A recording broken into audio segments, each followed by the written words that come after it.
back to back, and I hate when things are back to back. Or not back to back, I hate when things are not finished and then something else hit and then something else hit, and it's like, Yeah. give me the 1 or 2 days, give me the next problem. Yeah. 2 happy days and I get back from the cruise, I pick up my truck from my dad's house and my parents' house, and we get it on the. Go around and check it,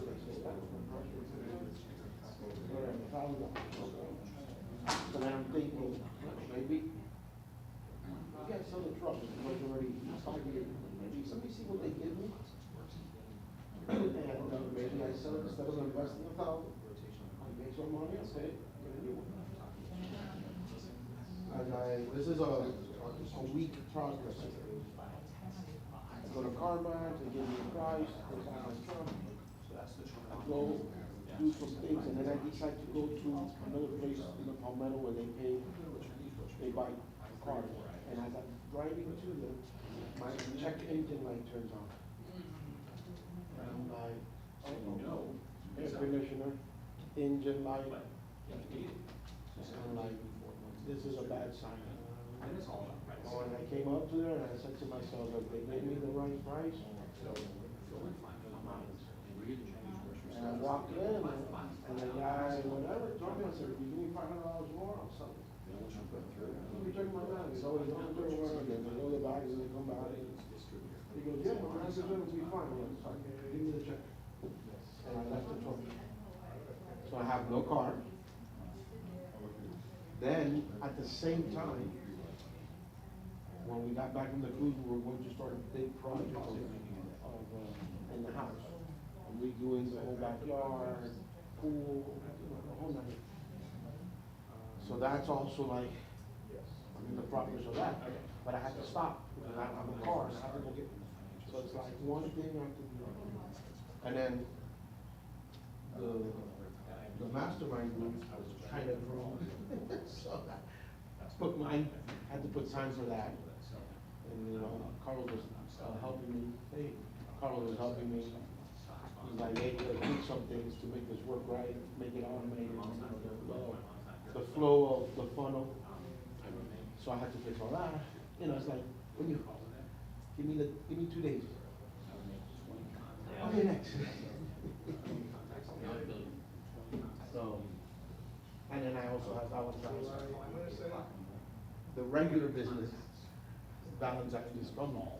I have people buying in the store, so we gotta wanna make sure that everything gets shipped quick, make sure everybody's happy, you know, answer, where's my product? Here it is, here's a tracking number.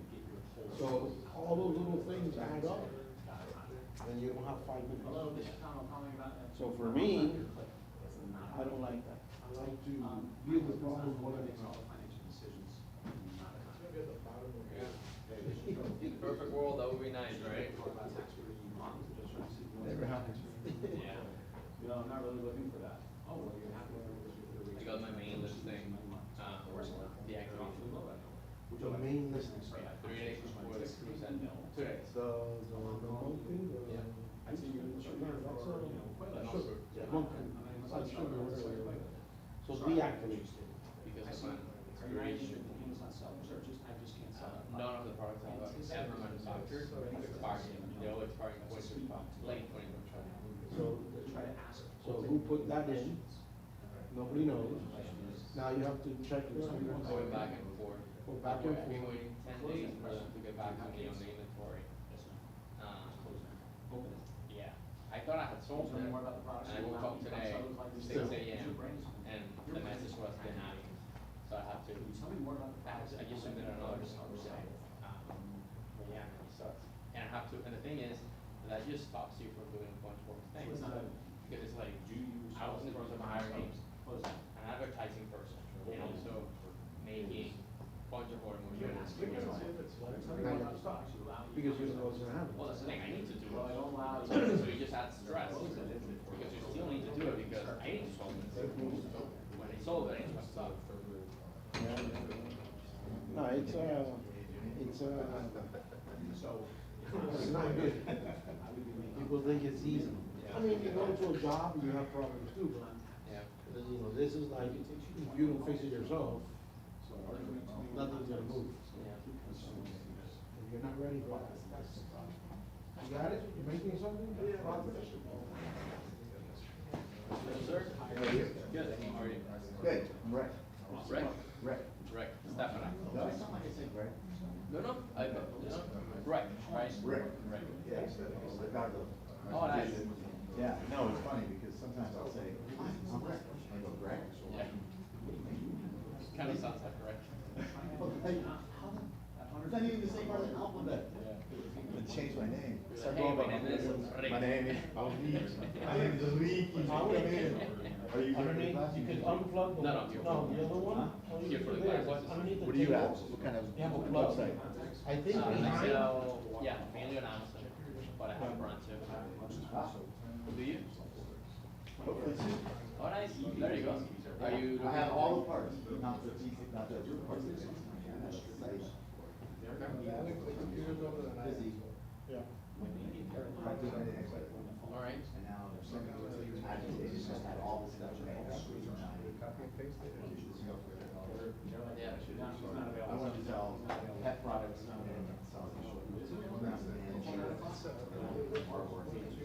They're in different spaces. Little sales hacks. Now. Is it that one or? The fact But that- the other one, I'm not, so, Yeah. Hey there, how are you? Nice to see you again. Just try again. Hold on. So. The microphone, I have to put the microphone. So block the microphone.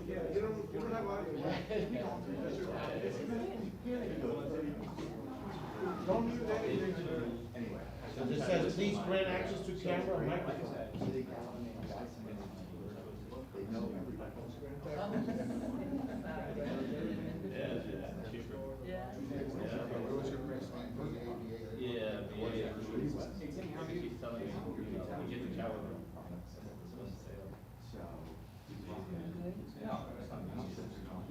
Go down there and then here's my card, if you come to see me, I can see you all. Oh, nice. So this is the first time they come? First time. One Disney was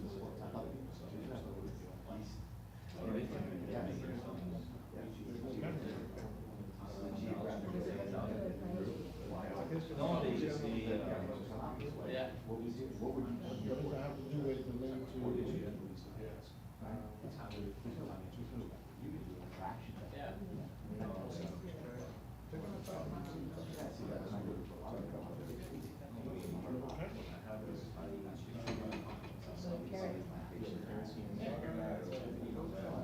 I could put a camera, I have one. Even pumps has a few things, but Candle doesn't seem to have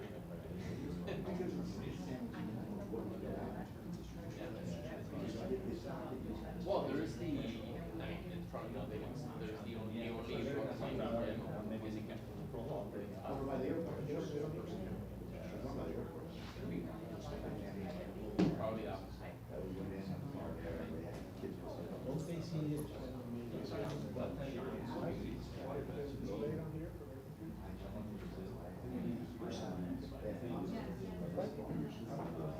The nicest.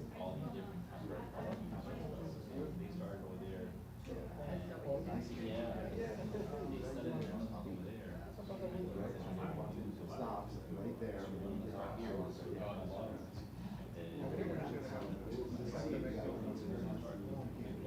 But it's better. It's better because they see me. It's better because they see me instead of,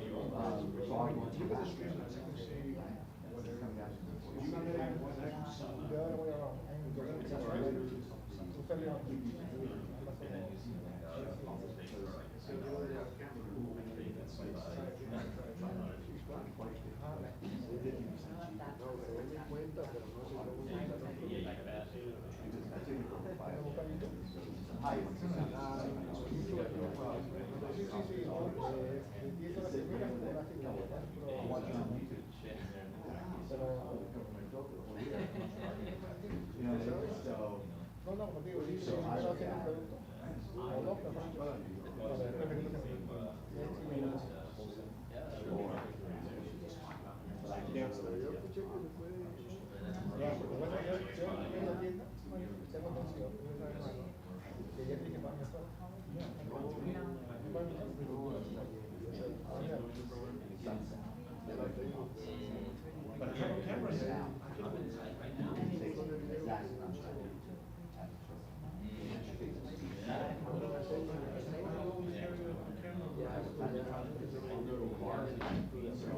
That's good.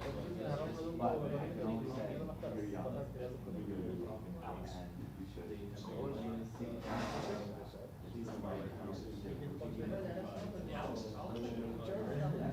doesn't make my hair fall out. I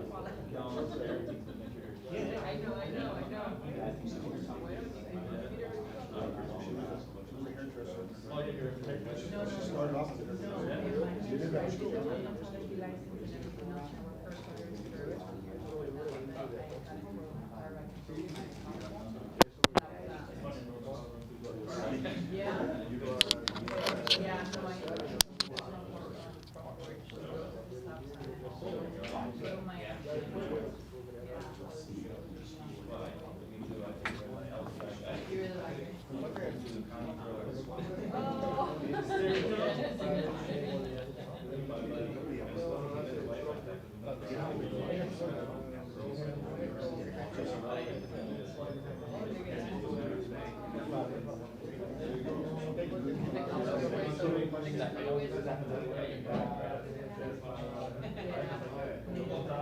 Alright, that's fun. That one was fun.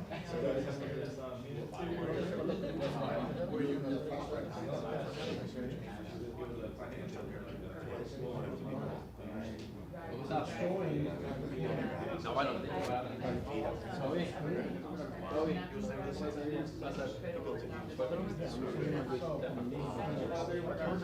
Sí, trabajo.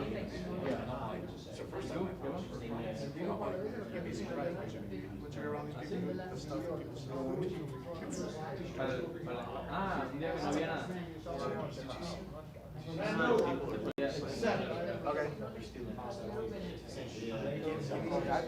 Make sure you're on channel 3. The TV's working, but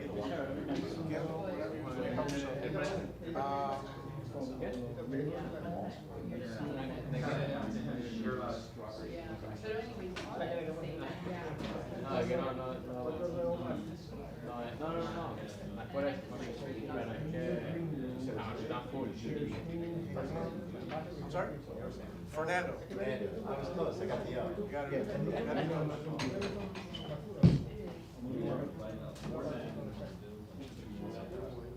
Fernando, you accepted me? Yeah, but I don't see your slides. I see you. Ah, okay.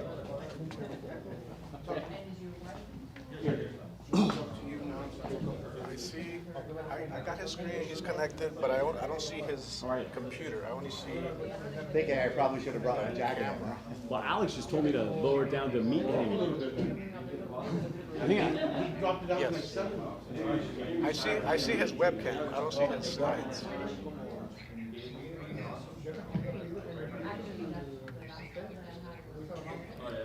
Yes. I should move to standing. Default is the main camera. Standing is the one that you. Alex, you're the easiest one. I have an Alex. I think that, Right. I think Tommy might do something. Right. Right. It says standing, yeah. And then, but then, okay, I did. Share your screen or, okay, There's a button that says share Okay. screen. okay. Because right now I just see his face on the webcam, on Ecamm Lite. It's really close, I'm getting scared.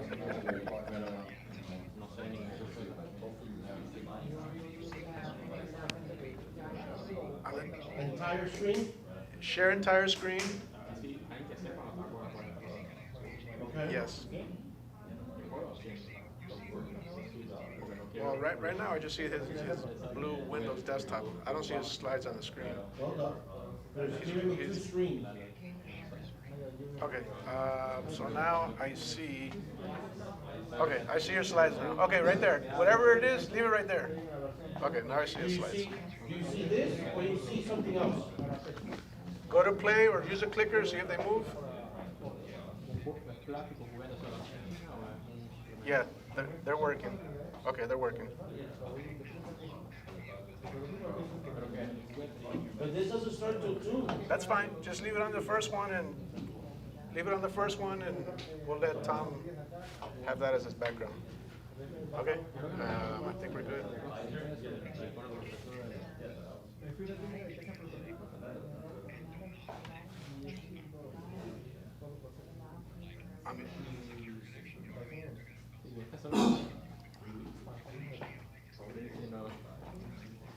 Okay. Now, right now on the stream, you see the big camera. How do if I switch the scenes? Hold on. But no. I can add the screen view, his slide view, to the scene. It's unlocked. I'm trying it again. Yes, do I put solo or solo with? Yes. Okay. Okay. Okay, solo. Right now they are, but it's yes, but it's not the view on the computer. It's the view like on his screen where you see the current screen and the next screen. Can you go to play mode on yours? It is on the TV here. Yes, you see like play mode, but yeah, but on.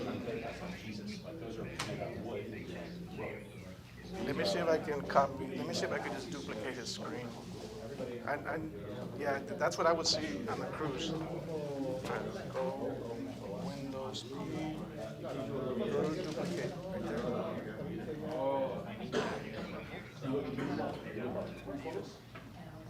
Right. No, I saw him have the other day. No, do second screen Dude, only. Alex, I felt like I was in a Rocky movie when he was beating up the meat. I felt like I was in No, there. Yeah, go back to Windows P. Extended custom. So you see, I don't see it here now. well, let me get out. Get out and put it back on here.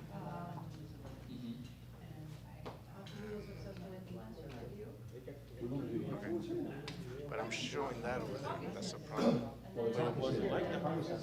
I can. That's fine here, but now that we're sharing, I see this screen over there. When I should see, I want to see this screen. Yeah, that's something.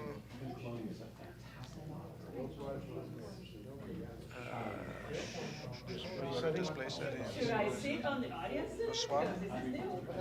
Check that out. No, but then you see that over there. No. That's a different, that's a different chat. That's a different, that's a different meeting. No, I'm talking cloning humans will be very interesting. Swap it again, so that looks So like cloning, weird. like what I do with the fertilizer.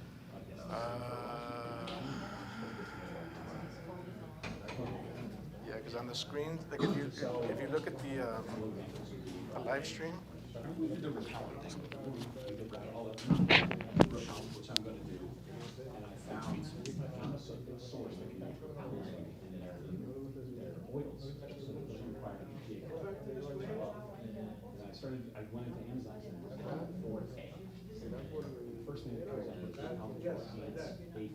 Okay, got it. And then I looked for the search bar. And then I came across the for armadillos. And I was like, there's like a 750 person search for armadillos. New search, it comes up and there's like 4 people selling dillo. So that's a space I'm in. That's a space I'm in.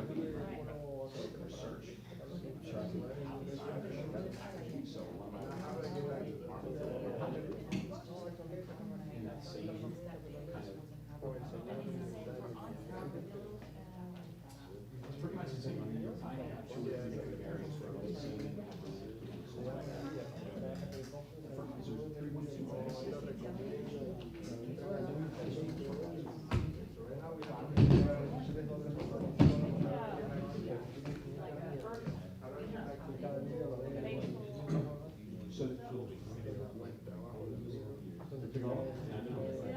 First game. So the guy, hey, this is for $100. I don't know about the guy, just for one for $100. She said at the end, by the way, where's the other brothers? They'd have been scared, they were afraid. A couple times he came and he slammed him, like, hey. No. You couldn't just. Boom!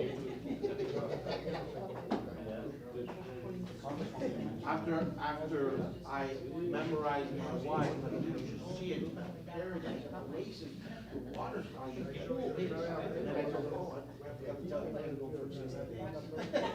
By the way, you're your own.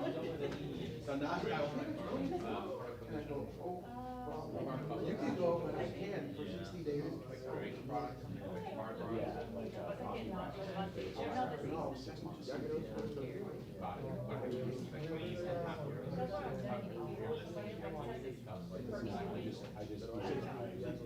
Really low price. Next time they want to see you.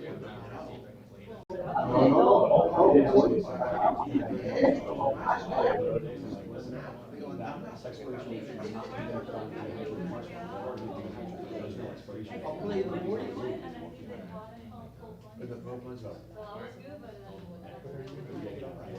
Next time.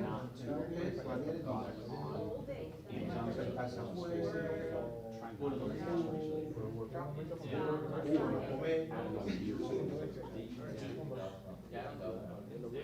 Dealing with an issue right now. Thank you.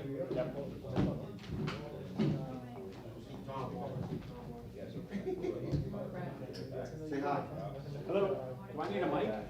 Yeah, he's coming. Don't touch the computer. I'm not touching it. Because, bro, we're connected. No one interrupt.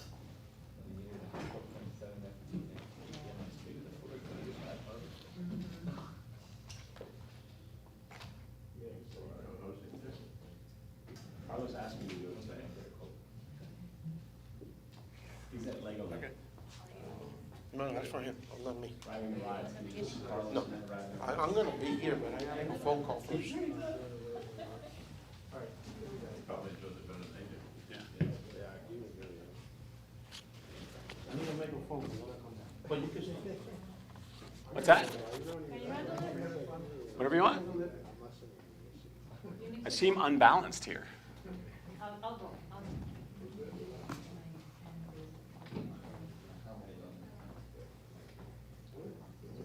Fernando, are we ready?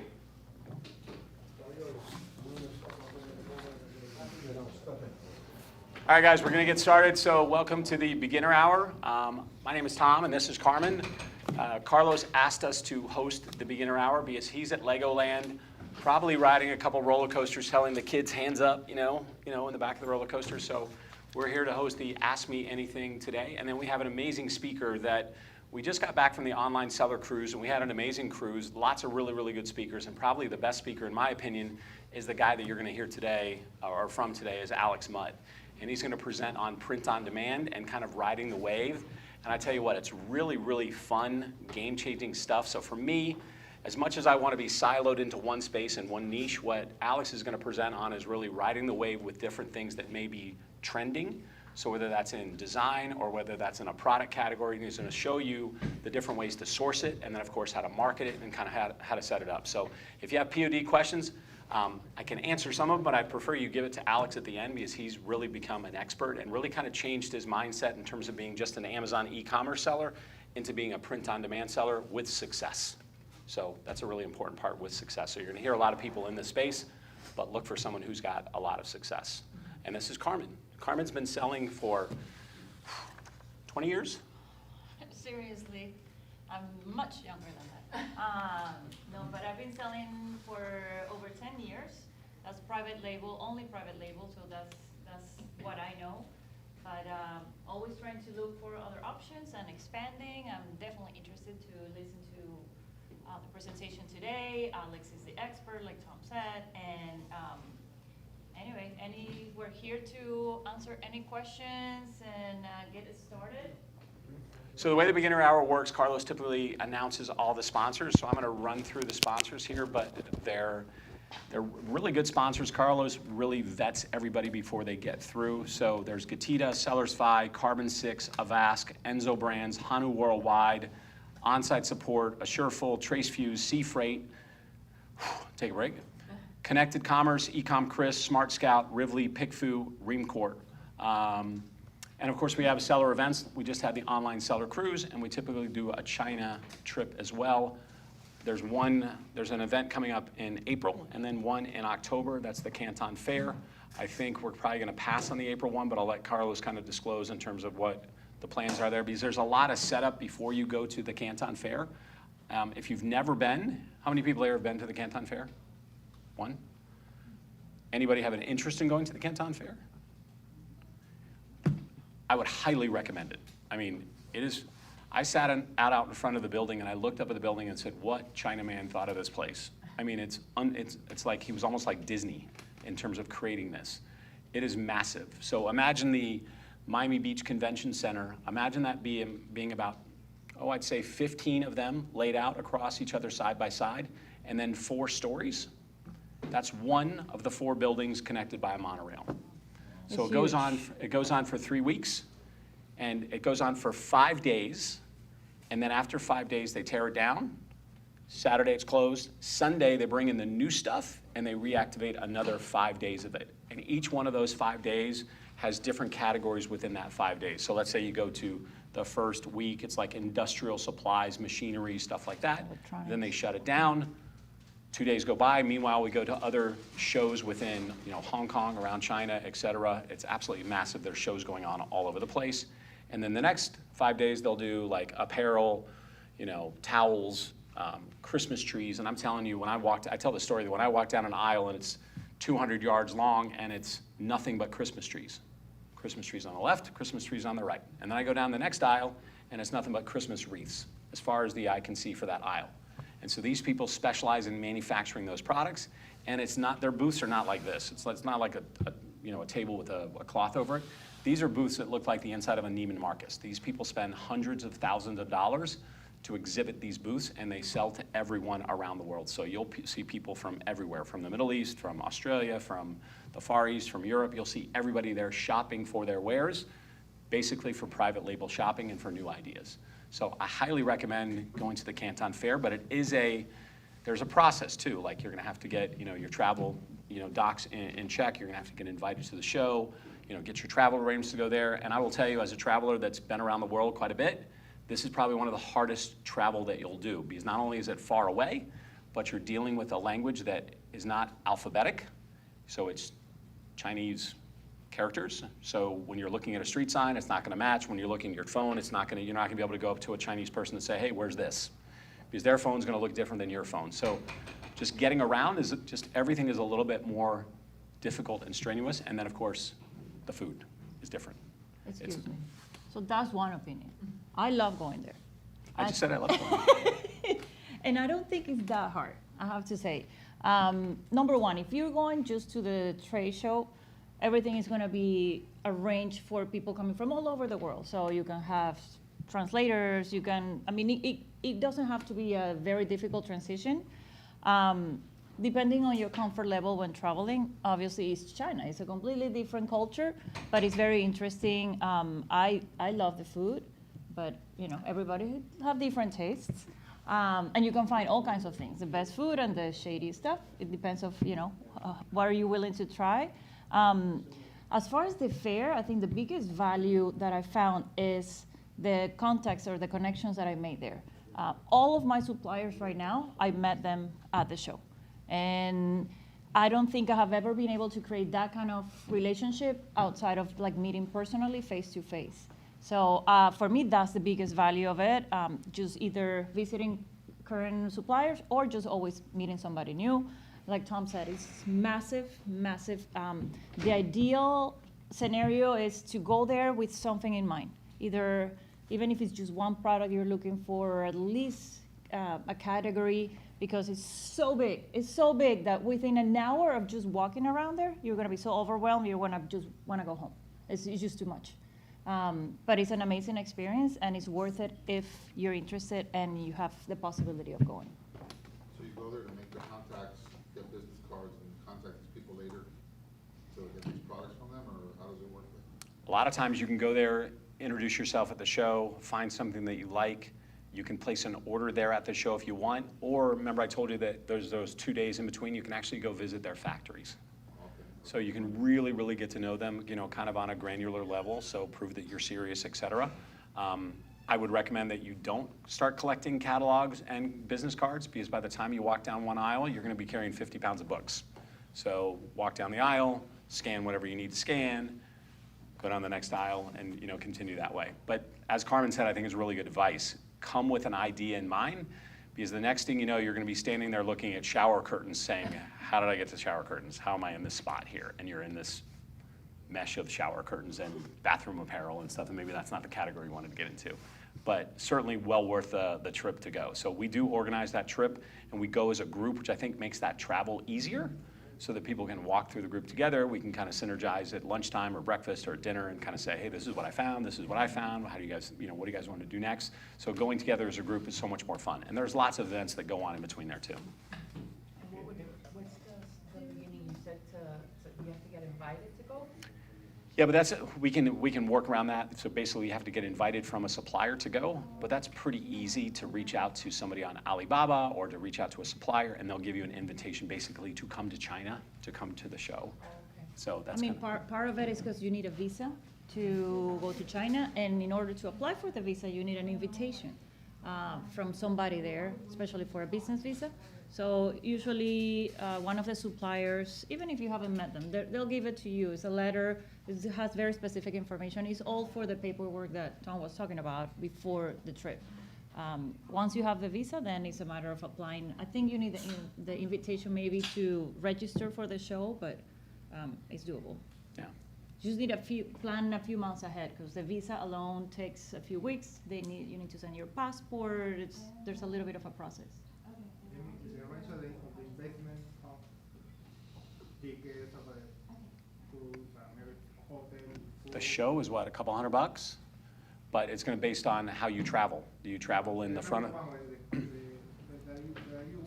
guys used to take the cruise and the hotel and everything around the investment is out there.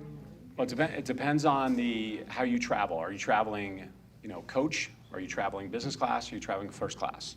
You know, what hotel you want to stay at depends on, you know, how bougie you want to be. Do you want to stay at the Four Seasons? When you guys go in group, you go to the same hotel, right? Yes, Yeah. we go to the same hotel in the group, yeah.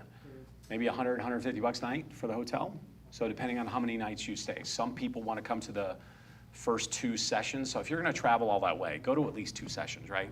You may not want to stay 3 weeks, but you can. It just depends on what you want to stay for. So pick the categories are the show is based in 3 stages. So you pick the categories that you want to go to. So 1 and 2 or 2 and 3, and then that will kind of dictate how long you're going to stay for. Okay. And then also in the travel depends on where we go to, like Hong Kong Mega, and we went to, what's the other one? Global Resources? Global Sources. Global Sources, which is in Hong Kong. So a little field trip to Hong Kong, you know, so 5,000 is enough, I guess. I would think 5,000 is plenty. Yeah. Yeah, for sure. I mean, Yeah. China, you can spend as much as you want, or very little too. I would not recommend going the least expensive route, because you never know where you're gonna be, or, Yeah. you know, you wanna play it a little safe. Yeah. Well, actually, like, the food is relatively cheap, and just for you guys, you as a foreigner, just you have to find a reasonable place to stay. You know what I mean? With the group They accept like foreigner, like a foreign place, because when I go to Beijing, there are certain hotels that don't accept foreigners. Yeah. Yeah. Most of the hotels around the Canton Fair will take everybody, okay? Yeah. So most of the hotels, I mean, they're expecting a worldwide audience. I mean, this is their consumer electronics show, basically, look at it that way. This is their Mac Daddy. So if you want to go to the show of all shows and you want to start there, that's the place to go. And there's all kinds of Western hotels. I mean, Hilton. Hiltons and Hyatts, and, you know. So 5K is decent for a decent trip, you know? I would think so. I would think for 10 days, $5,000 would be fine. Yeah, I think that'd be plenty. You So- can get a massage too with that. So moving on to the e-commerce space of Amazon, which is probably why everybody is here, along with our guest speaker today. Any questions you guys want to have, or you want to ask in terms of anything? This is a kind of an ask me anything from people who have been, I've been tutored underneath Carlos, so he's kind of my mentor on this space. So when I'm speaking to you, it comes from basically from my learned experience with Carlos. For training for beginners, like if you want to know how to set up a. Ask a question. Can you guys throw on the mic? Oh, yeah. I'm going to throw this at you. Oh, I created my account, but I don't know how to post a product on Amazon FBA. What do you want to sell? What do you want to sell? I don't know, the wholesale. Anything. You want a wholesale? Yeah, anything while I started. So have you opened up your seller account yet? Yeah, I got it ready. Okay. Yeah. And so now you want a wholesale, correct? Yeah. So in the Amazon space, I would say there's 4 models. And if someone can correct me if I'm wrong, but there's probably one other that I'm not thinking of. But there's retail arbitrage, there's wholesale, and there's PL. And then in the middle of the PL wholesale, there's a wholesale PL hybrid model that we talk about a lot that you can also do as well. So if you're talking about just a wholesale model, essentially what you're looking to do is go set up a relationship with someone who's willing to sell you something at a wholesale price that you can resell on Amazon, correct? Yeah. Okay. Have you reached out to any distributors or manufacturers that are going to allow you to wholesale? No, yet. I'm Okay. trying to learn how to be posting products. I want to learn first. Okay. Yeah. So we need to know what you want to sell first, right? Certain wholesalers will not allow you to sell their products. Yeah. Other wholesalers will allow you to sell their products. So we need to find out which wholesaler and which category you kind of want to get into, right? When you do wholesale, I mean, we're talking about the catalog from A to Z. You're talking about everything. So we need to kind of narrow down your search. You know, what is it that you want to sell, or what is it that you can get your hands on to sell, right? So let's start there. That's where I would start. Okay. So we're really news and Carlos. How you doing? Hi, nice to meet you guys. We're very, I think we met probably the first time that. Yeah, everybody yeah. came. So we started with our influencer account, and we've already got over 200 videos up. So we're, we're working hard. Less than a month. Yeah, yeah. She's doing like 20, Yeah. 22 videos a day. Well, not 22 every day, videos a not every day? day. Not That every was day, but one she's day, doing but 17, 50, I'm trying, I'm pushing hard. I've done, Yeah, a my few, daughter, but daughter's she's- getting really annoyed she's with me killing it. because every time I pass by, wait, let me go. I love it. That's But awesome. But And yeah, when did you start? January, I So did January, my you already 3 have 200 videos up. Yeah, in January, I think I did my first, my posted the 3. The Oh, yeah. yeah, it was, we started, the first one went up on. January something, January 11, I 12th, want to say. January Yeah, 12th. it's when I. We got approved. Yeah, so first shot got approved and all of that good stuff. So by the grace of God, yes, doing there and growing. And so our thing was, we were really excited to know that you're going to be doing the print on demand today, because that was also what we want to learn on that. So we're like from scratch. We don't know, we're wanting information on what's first. What do we do first? I mean, we started with the influencer. We had asked also about when do we open up a corporation? What's the process to do that? We're trying to You do know, that. learned a little bit, like I've seen some YouTube videos on Printify, and that's, it's just, to go on YouTube and learn through YouTube is great, and I have. However, I just feel like that I'm all over the place, and it's like, Because okay, you don't know what you don't know. so, okay, So that kind of thing. open up my account at Printify, okay, and then, like, how, Yeah, and I went in and did the thing with Midjourney and you know, to try and get the AI designs, and so I've signed up with that, but I'm like, I haven't actually signed up, like I haven't paid to do, because I wanted to wait. I don't wanna like start doing stuff ahead of time and then find out I did it wrong. So we were waiting to hear more about print on demand. You know, Yeah. my ultimate goal is to be a digital nomad, that's what I want.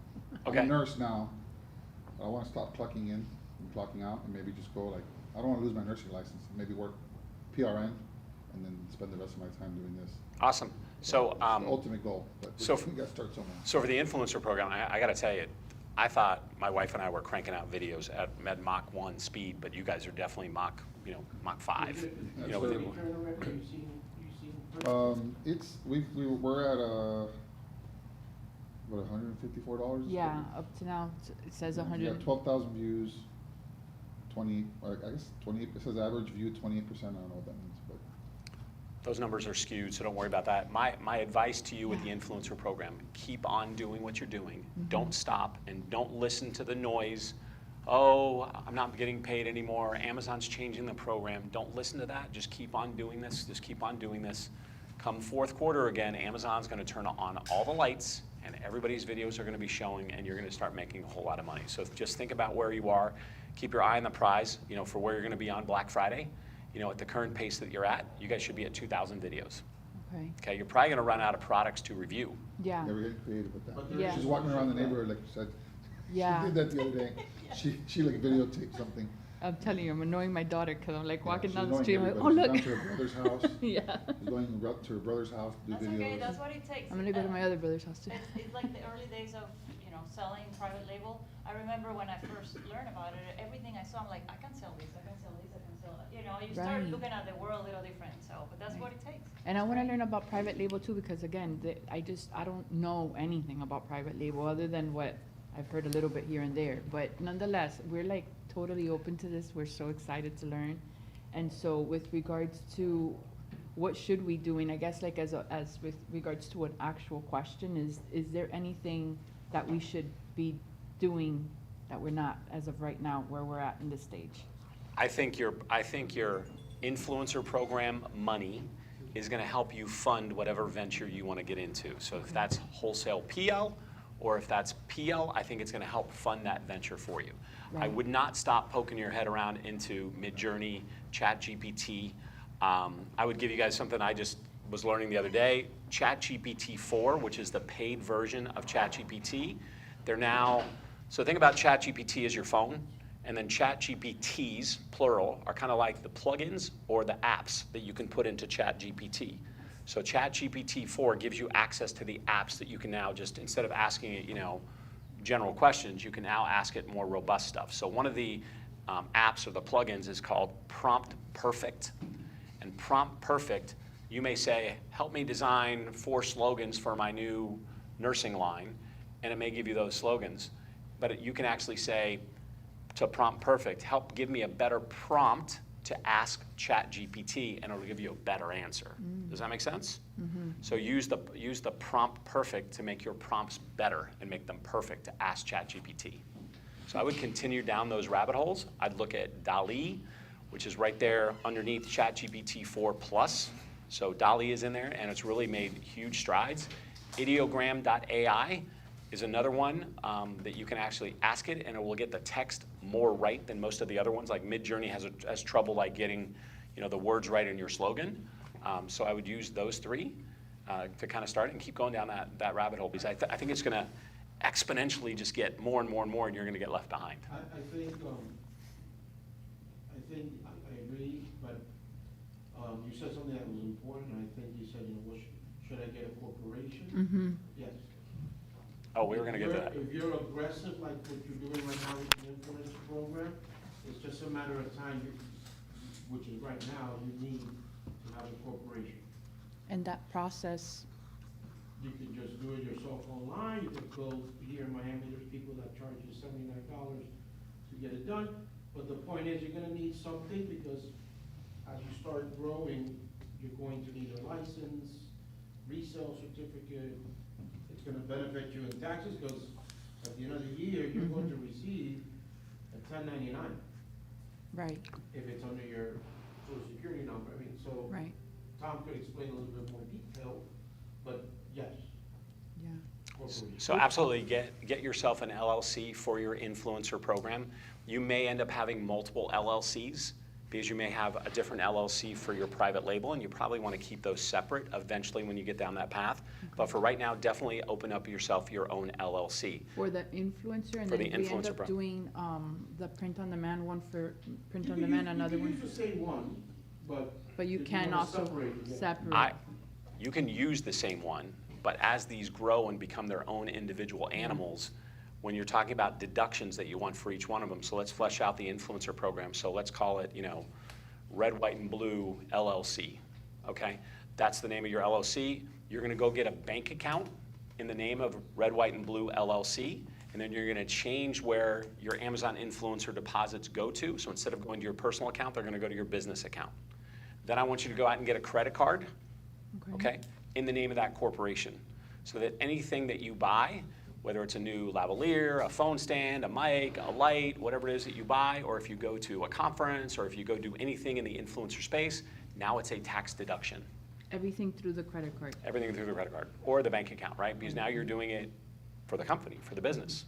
You will have to file a tax return for that business entity, but now I'm gonna be able to offset your tens of thousands of dollars that you're gonna make on your influencer program. If I now have $5,000, $6,000, $7,000, $8,000, $9,000, $10,000 worth of expenses, maybe you're gonna go to some trade shows, maybe you're gonna go to, find more products, or, get more stuff to make your studio better so you don't annoy your daughter, whatever that is, that build out will now be a tax deduction for it, okay? Another hack I'd recommend, and I've told the group this, if you like traveling. So American Airlines has, it's a Barclays Aviator Red Card. It'll give you 60,000 bonus miles on American Airlines for your first spend. Aviator? Barclays Aviator Red Card, 60,000 bonus miles for the first dollar that you spend. It's $99 for the year.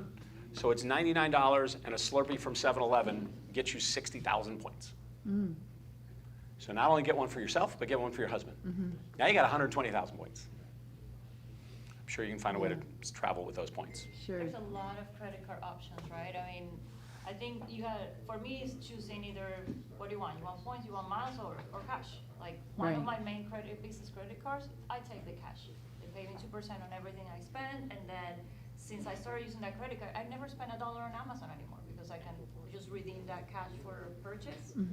But it depends on what you value more or use more. If you're a frequent traveler, then probably miles make more sense, that kind of thing. Just pick the one that will probably adapt better to your lifestyle and use it for everything in the business, because there's gonna be always more and more expenses, and now you wanna start deducting everything you can. Right. Well, your expenses that you incur on a regular basis, if you want to be, get the cash back, then do that. But I find that the most amount of miles you can get is usually on that introductory offer.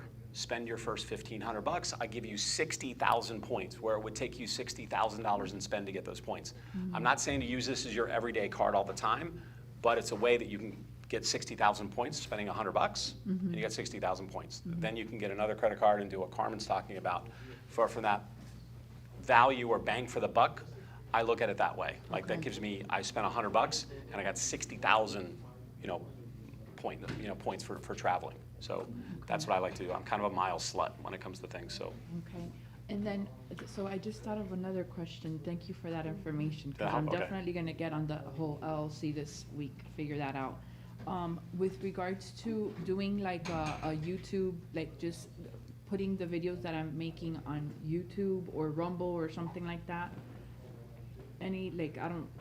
I tried looking at, is that, no, don't do it? I would time out right now, just because this program is in its infancy. I'm seeing a lot of people put stuff up on YouTube, and it's not really moving the needle that much, and they risk their account.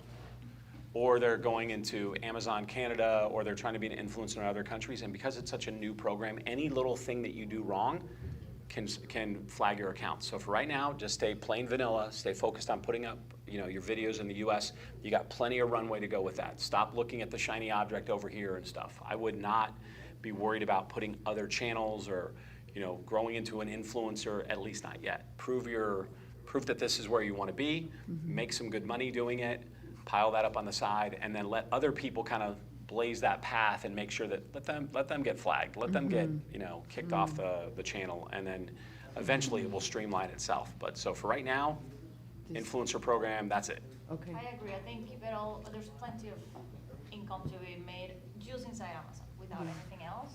I think ultimately they want traffic. That's the goal of that program, just to bring outside traffic. But before you start testing on your own, I agree. Just let somebody else. I mean, I'm doing my own research. I'm exploring what is, how would it look like in YouTube or TikTok and all of that. But before I just throw everything out there, all my videos, I'm gonna play it safe. And until I know for sure what are the rules, what is the experience that other people are having, I'm gonna keep it on hold. got it. And I'm still, getting commission, so I'm fine. It's great, I'm fine okay. with that. And then one other question that I thought about is about Inspire, and we talked about it last week, and I did try to go in there and figure it, but then it looks as if like the Inspire videos are Short. so, huh? They're short. They're Short short, and but then they have like different products that but it looked like, I didn't even know how to make the video. I thought maybe CapCut, but I don't know CapCut yet. So, CapCut, you're gonna learn in a blink, right? But remember, when you're doing videos on Amazon for the influencer program, I prefer horizontal videos. And then for Aspire, it's another video that's vertical. So once again, I would advise you, stick in this runway, get your camera skills up and running, get your camera skills up and running. You're gonna find yourself, 6 months from now, you're gonna be doing this like you're Bob Barker on The Price is Right, man. You're gonna know everything. Did I just date myself, Bob Barker, Price is Right? I don't know who that is, so I guess. what? What? No.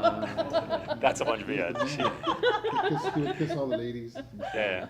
I would say though, definitely, I don't know if there's another app. I use CapCut. It's amazing. Get it, understand it. You don't need to understand everything because it's super complex, but the very basic is easy to do. The main difference, as far as I've been testing and I see, is just a regular review is horizontal and Inspire is vertical. That's the main difference. Other than that, on the main review horizontal, you tag one product. On the vertical, you can tag multiple products. Okay. They encourage you to do that. If you read the instructions of each type of video, one it says tag multiple, and the other one just tag one kind of thing.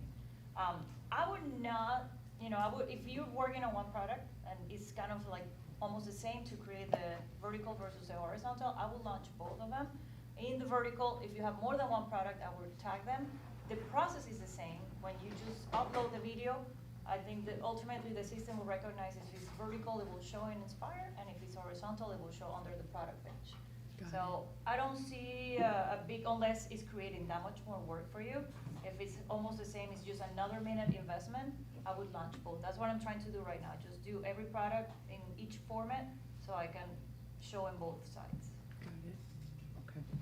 Okay, thank you. How about, you obviously have a process, right? So you must, are you doing a script and then a video, a script and then a video? Or are you kind of doing all the scripts together and then all the videos and batch processing it? Usually what I do is I'll scan to make sure that it's on Amazon, because oftentimes, like I've done in the beginning, I was videoing and then I'd go to Amazon and couldn't find it, right? So I'll scan it to make sure it's there. I'll do the review, I'll do the little video in batch, like I'll do different things, and then later on I go and I upload. And then I've come across where when I go to tag, even though I found it on Amazon before, when I go to tag it, I don't always find it.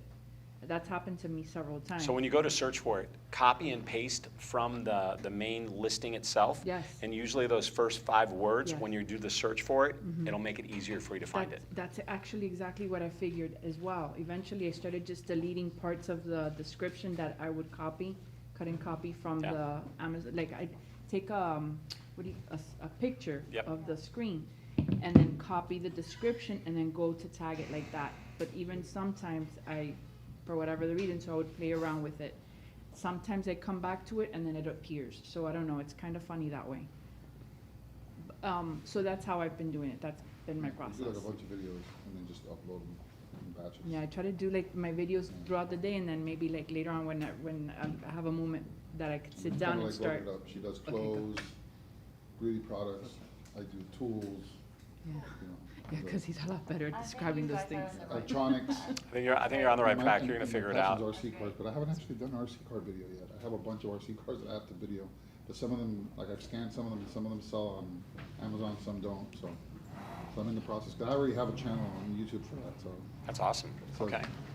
I use iMovie, I know how to use iMovie, I don't know how to use CapCut. I use iMovie for all my videos that I used to do there, but those are much longer videos. Some of them are 5, 6, 7 minute videos, longer sometimes. A lot of editing, music, stuff, so I know, for this I have to do much shorter videos. And you haven't taught your wife CapCut? If you know iVideo and you're doing stuff to music I've never even used that's CapCut. I had never even heard CapCut until today. I've always just used iMovie, and the thing is, because she does it from her phone, she's recording everything on her phone. Yeah. I And have like, that's I would do convenient. videos, I would go out with my daughter, we had a channel, we have a YouTube channel, I haven't uploaded in a while, but we could put cameras, multiple cameras, angles, so I could run the cars, I would mount cameras on the cars and drive them around. So I have a bunch of, I have a bag full of camera equipment and stands and all kinds of stuff, but I don't use any of that stuff because we're using our phones, so it's funny, because I got this, all this high Review all quality those stuff. products, all the stands and everything else. No, I all haven't that done stuff. them yet, I have to bring all that stuff. Review all that out. stuff. Because I have a really nice Canon camera, you know, an M50 camera, I that's good think for. there's value to Review the convenience. camera, review the lens, review the battery, review the case, review the front camera, review all the parts and the pieces to it. I Yeah, think we're there's- learning that. I think there's value to convenience, so if you can keep everything on your phone, Yes. that's how you move fast. Otherwise, it becomes a setting. Yeah, because with the camera, I have to take out the memory card, put it in my computer, then Yeah, upload it from my exactly. computer to the, so I was like, you know what, let's just use the So phone for until right you now. become a famous influencer, and now you need all these lights, and, you know, just keep it on your phone. Keep it I mean, simple. when you're Tom. No, Your no, Tom? they did. When you become like Tom, then Yeah. it's different, but right now, I think the phone is. I think the phone is plenty. Yeah, the phone. I mean, he's talking about 4 or 5 camera angles, music to it. I'm like, wow. I wanna. When I grow up, I want to be like you.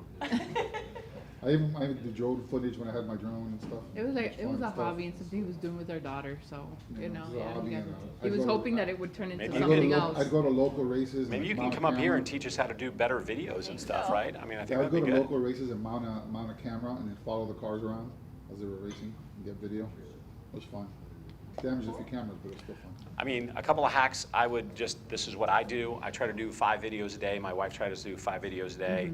And then we just write the scripts that night for the products the next day. So we're What do always you just, mean when you say write the script? I want to know some bullets about the product because I'm not always going to know what the features of that product are. So I'll take a little bit of time. I'm just not going to throw up garbage because I do eventually believe that these carousels, the top carousel where the videos show and the bottom carousel are going to get full. And there's a thumbs up. Have you noticed on these videos? So when it's helpful, and the more thumbs up you get, the more helpful it is. I do believe that at some point in time, Amazon's going to rate those videos that are helping to convert to more sales. So while you're at it, make those worth something. So that means this is made out of 100% ceramic, or this shirt that I'm reviewing, I'm an XL, or I'm 210 pounds, and this is how it looks on me. Something that gives somebody a little bit of teeth to go into to buy it, Right. and not just I bought this and it looks really cool and hope this review helps kind of thing. So give it some kind of. The seller of that product gives you bullet points, so you can use some of those. Like it's got a 9-volt battery, or it doesn't come with a battery. Just some things that maybe you want to show some features. I bought this because of X. This is the reason why I like it. These are some of the features. I hope this review helps. So do a little bit of homework before you just post a random video about something. And I think that content will eventually matter down the road. She was saying one of the things she does, and she's had me do the same thing, is go through the questions that people have in the reviews. Yeah, the reviews that answer people questions. And answer some of those questions. 'Cause- But I'm not as smart as you are because I'm not going to remember them. So I have to put them on a piece of paper and I have to tape them in front of me. Yeah. And then put my camera there, and then I actually use an Amazon box, and I tape it on an Amazon box. That's my teleprompter. And I just kind of It might like help us- refer it to might that help us and redo read the it. videos 10 times So- because we keep messing up, so that might be better. Yeah, Save so us we just do our scripts, and our scripts they're not crazy, just reminders as to what maybe the features and benefits of the product. 5. Once we're done, we write the scripts of the products the next day. So when we come in the next day, we're just ready to rock and roll, and we just rinse and repeat and keep at it. And then we do 10 each on the weekend, so that we have enough products to constantly, review. So we're always looking for that. There are some tools that you can use that will actually start telling you. There's some really cool tools. One's called Spyzon. It does Spyzon. cost you money to use Spyzon, but what it'll do is it'll instantly tell you when you go onto that Amazon product how many influencer videos are showing up for that product, not only on the top carousel, but the bottom carousel. Okay. And it'll also give you a little green light if your product happens to be showing up on there, so you'll know where you are. It also has a related product, so let's say you're reviewing, a sprayer for outside, and you may be in the market for buying a sprayer. And so you look at the sprayer and you're like, oh man, there's 9 influencer videos on here. When you click on related products, it's going to show you other products that are like that sprayer, but maybe only have 2 or 3 influencer videos on it. So you're like, instead of buying this product that everybody always buys, maybe I'll spend $1 extra and I'll buy this product so I can do a review on it. So it may change your buying habits, which is good, I think, but it'll also give you the opportunity to review stuff that has fewer influencers on it. That's Spyzon? Spyzon, and there's a couple other ones. I think there's Lowest Hanging Fruit, there's another one.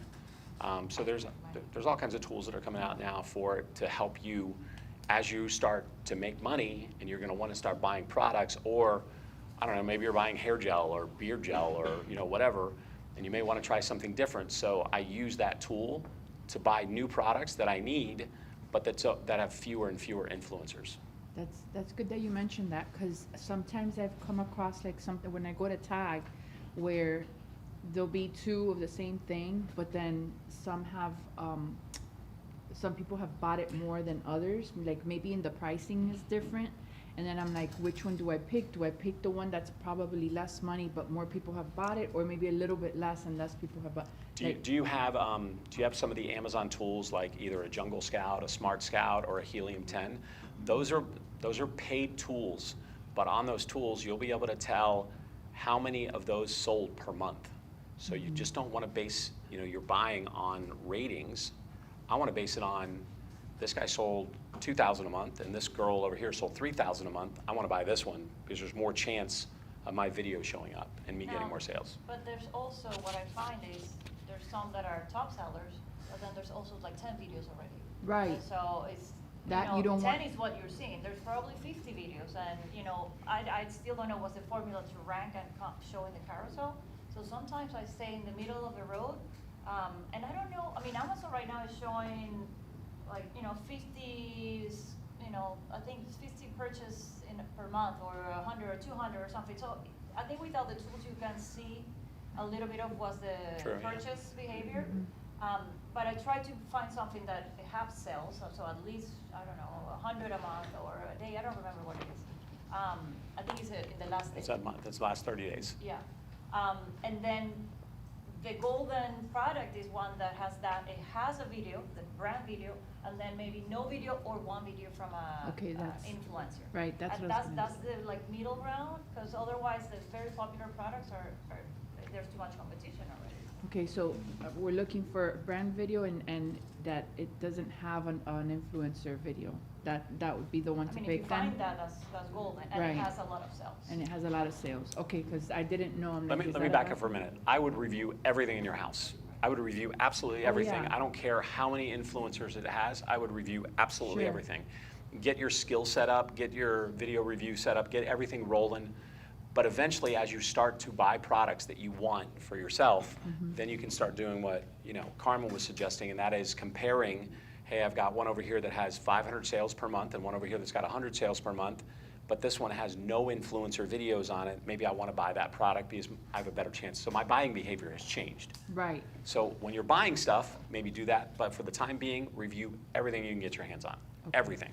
Door was- handles, hinges. I was fans, just motors. thinking with regards to when to tag, like, when you go to tag the video, if it's the same thing, but then which one to choose to actually tag it, because I'm only tagging one thing. Only tag one. There have been many people that we know that did something called zombie reviews. Yeah. I don't know did Carlos come up with that name, zombie review? So basically, if you have a garlic press and there's 10 other sellers that are selling the exact same garlic press, Right. this person was putting the video of that one garlic press that he had in his house and posting it on each one of those 9, or tagging it on each one of those 9, and he got flagged and got booted out. Right, right. But my question was, which one then do I choose? The one that has the The one most, that has the most reviews. the most, That's what I go for. the most reviews? Yep. Usually if they have more reviews, it means they have more sales, they have, Even if it has a more lot of successful. videos? Like if it has a lot of videos? That's where reviews- this secret, it's not really secret, that's where, your intuition is gonna dictate that, right? So if I've got 3 influencer videos and I know there's 2 empty spots, and it's 300 sales per month, but the number 1 has got 9 videos and there's 500 sales per month, I probably wanna put it here, right? My video's got a chance to stay up, get hit, and probably stay up longer than something over there. The other, got right? it, okay. So you just kinda have to play it a little Play bit. around, okay. Yeah. All right, great, thank One you. thing I wanted to mention, which is, we've been talking about this a long time, right? He works on scripts, he's a lot more organized and his brain functions a lot better than mine. I don't remember things after a minute. Yeah. And so what I do is, for me works is doing voiceover. So I record the video just with noise, with nothing. I remove the background noise, that's what I use CapCut for. And then I record I can read from the page. I select, what I wanna say, and then just voice over the video. That's the best way for me. The minute I have to invest in the voiceover is still shorter than the minute it will take me to write down the script and do the research beforehand. And the voiceover, you do it with the CapCut? Okay. I agree with you with quality, because I give free products, and when the person just starts reading the labels, that's horrible. I hate it. My God, I just give free product just to read the label is horrible. So I'm sure later on, that quality is gonna go, it's gonna be pushed down, and somebody who actually could sell, it's gonna do a lot better.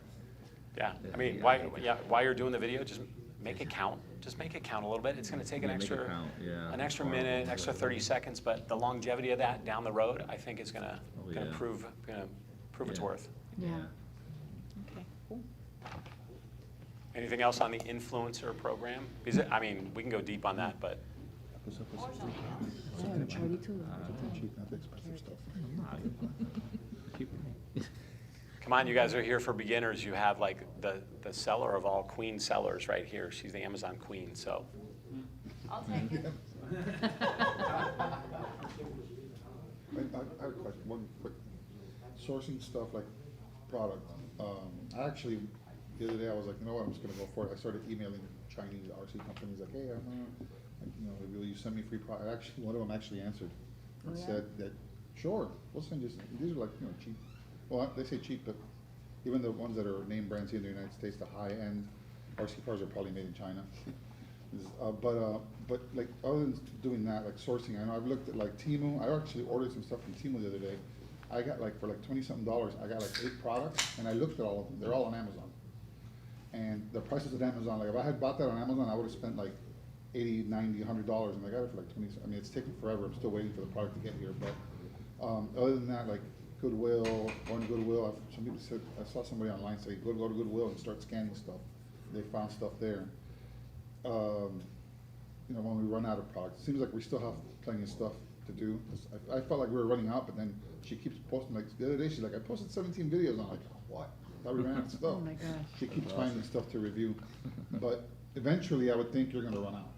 No. So other than going to Airbnbs and some of the ideas, I heard you say that about Airbnb the first day we were here, about just renting an Airbnb for a weekend and just spend the whole weekend A day. You're just gonna need a day. You don't need a weekend. Oh, really? It's just. Yeah. And So you can do then you can do what Karma does, and that is just go in there and video the products for 1.5 minutes, and then when you get home, voice over them if that's what you want to do, and kind of get in and out. So you could do that in an Airbnb. You just gotta pay attention. I do scuba diving, and so I rent my gear, and every time I go somewhere, it's different brands, different everything. So when I'm on the boat, I do a video of the BCD. I do a video of my regulator. I do a video of somebody's Fins. I mean, whatever I can get my hands on. I don't have to say anything. I don't even know yet what to say. I just can make sure that it's on Amazon, and then I recreate that. And I get fancy sometimes, and I do a little bit of me underwater kind of thing, but something fast. And every time I go out, I come back with at least 5 new videos, or 5 new products. So you just gotta pay attention, places you go. I mean, not a store, but like places where you actually are using or have access to something being used, and do it. And then, people in your family. I go visit my uncle more frequently now because they had a lot of fancy stuff, What we were doing is we were taking the monthly, the daily, sales that we were getting. So if we're doing $300 a day in terms of what we're getting from the influencer program, I'm taking $100 and I'm buying new stuff. Okay. Not returning it, just buying it. Right. Now we have a garage full of stuff. Not to mention the Chinese influencers. I don't mean to pick on the Chinese, but there's a big group of Chinese influencers now that want Amazon influencers that will pay you and send you free product, just like you're getting from your remote control cars. They'll send it to you. I was surprised they said yes, because And they'll send it to you for free in exchange for a review. So now we have a garage full of left-handed broomsticks and weird items that we, are gonna have to, either sell at a yard sale or something like that. But there's a whole new channel of that's out there. So, we charge $25, $35, $50 depending upon the product, and we'll do the video review. They'll send us the product, we'll do the review, and they'll send us the $50 via PayPal to my LLC account. Yeah. Got it. And so you'll have that. Another thing that Alexei and I are experimenting with is we're going to buy a pallet of returns from Amazon. Oh, So I'll stay it's tuned like a for. surprise type of thing. It could be anything Stay and tuned for everything. that. We've asked the liquidator to give us a pallet of 600 items that are in this 6-foot-tall pallet, and I'll let you guys know what we found. How interesting. So, I hope it's a bunch of underwear and Speedos. well, we've asked them to make sure that there's no duplicates. Like, I don't want a big container full of the same toaster. You know, I Right. want it to be all kinds of varying products. So, I'll tell you how that goes. So that may be an option. 5 minutes left. Do you guys ever like review each other's stuff? products? Like, yeah. So I'm a private label seller, so I've given a lot of my products to Carmen and to Carlos to review, because I can't review them myself. So Right. you can do a gift exchange, I guess, for lack of a better term, you know, a product exchange if you wanted to. I don't think there's any problem with that. I think it's a scarcity mindset if you think to yourself like, oh, I'm not gonna let Carmen review this product. But someone else is gonna review it, probably in Ohio or Arkansas somewhere, so it might as well be Carmen. So if I'm not gonna get the commission, might as well be her. So I have that kind of mindset where, you know, sharing is probably better, especially with my friends that are in the program. Cool. Uh-oh, Chris. I got a quick question. Do you have a microphone there next to you?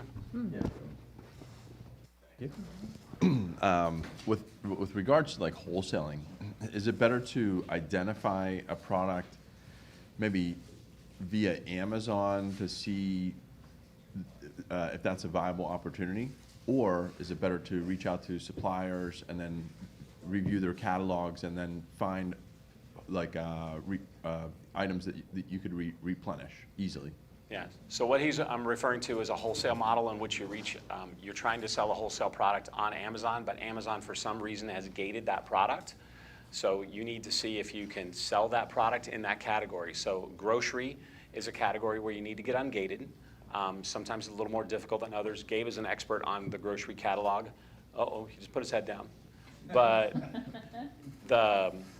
it's going to be based on that brand. So a lot of times that brand will gate you or Amazon will gate you. And meaning you can't sell it. So if you wanted to sell Nike tennis shoes, you can't sell Nike tennis shoes. Even though other brands or other sellers are selling Nike tennis shoes, you have to become ungated to sell Nike tennis shoes. You have to get permission from either the brand, from Amazon, and you have to prove that to them. So to answer your question, which would I do first? Like, which is the chicken or the egg first? I would prefer to find products that I can list on Amazon first as an easier solution. If I find something that's gated, meaning more work for me to prove that I'm allowed to sell this product, either getting permission from the brand or from the distributor, and Amazon ungating it for me, obviously the more gating there is, the more I'm kind of leaning in, right? That to me is more attractive to me, because that means that other sellers are getting scared away because it's gating. If I can get it ungated, there's fewer of us selling, so more opportunity for me. So sometimes when there's a gate there, don't get scared away from it. Continue to pursue that, is what I would do. So I'm kind of answering them both at the same time. So easiest way is obviously categories and products that are ungated, easier, but then there's more sellers, right? Red ocean. Fewer sellers that are gated, a blue ocean on the other end of that, right? So, yes, sir. If I could chime in and add one thing. Throw Gabe the mic. Mic him up. If sometimes it's easy to get beat up by the whole Amazon journey and selling on Amazon. We stick to one niche, and if that niche fails us, we become distraught and we either quit or disenamored with selling online. That's like a big thing that I bet you every seller in this room has gone through at one point or another. So if you haven't gone through it, it's coming. And I always talk about agility in e-commerce is a very, very important skill. You have to be able to pivot to go in another direction, sell in another category, consider something different. The biggest sellers in this room right now have all pivoted from what they've done initially. So that speaks to the point I'm making. To build on what Tom was saying, you definitely want to be aware of everything that's possible, all products that are possible to sell. If you're gated of selling something, try and figure that out one day. Don't make a hard left and go away from it, because you're going to need to know how to do everything on Amazon rather than just do one thing. So again, kind of speaking to what Tom was mentioning, The higher the wall, figure out how to get over that wall, because it's gonna be better for you. You're gonna be able to do something that other sellers don't do. That's kind of the point. I mean, I would pursue the wholesale, but you have to structure your day too. So, you know, if you're cold calling wholesalers or distributors, keep on cold calling those wholesale and distributors. Don't just stop because you have a brick wall in front of you that's something that's gated. Keep on going. And, you know, I think I was talking to Ting and I said, how many calls are you making per day? And she said 2. And I said, make 200. Learn that skill set and call all these distributors and brands and get to know that terminology. And the more you do that and try to get that done as quickly as possible. Don't wait 100 days to get 200 calls in. Get 200 calls in. I mean, that's how I used to cold call and get out there and learn. Okay. And when they say no, ask them why. Yeah, I mean, we can role play with this. Like, hi, I'm an e-commerce seller. I'm looking to sell your brand of Twinkies. We don't sell to e-commerce sellers. Expect the no. Expect the speed bump. So have something in your arsenal that says, oh, I completely understand a lot of e-commerce sellers have kind of ruined this path. What for you didn't work? Why don't you work with e-commerce sellers? Can you elaborate on why you don't work with them? I always try to ask open-ended questions. If you guys know the difference between open-ended and closed-ended questions, open-ended questions are, can you tell me more about your kids? As opposed to, do you have kids? Which is a yes or no answer, right? So open-ended questions, have that there as a speed bump. So immediately when you come across that no, have a response geared right away for it. Make sense? Being told to wrap it up, so you guys sit tight, strap on your seatbelts for the next ride. Oh boy, blow your hair back. All right.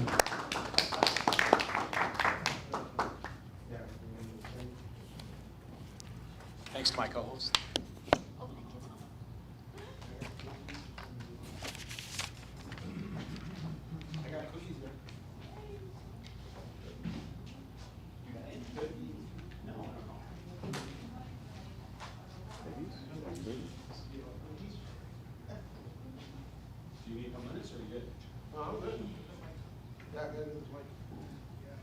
Mike, check, 1, 2.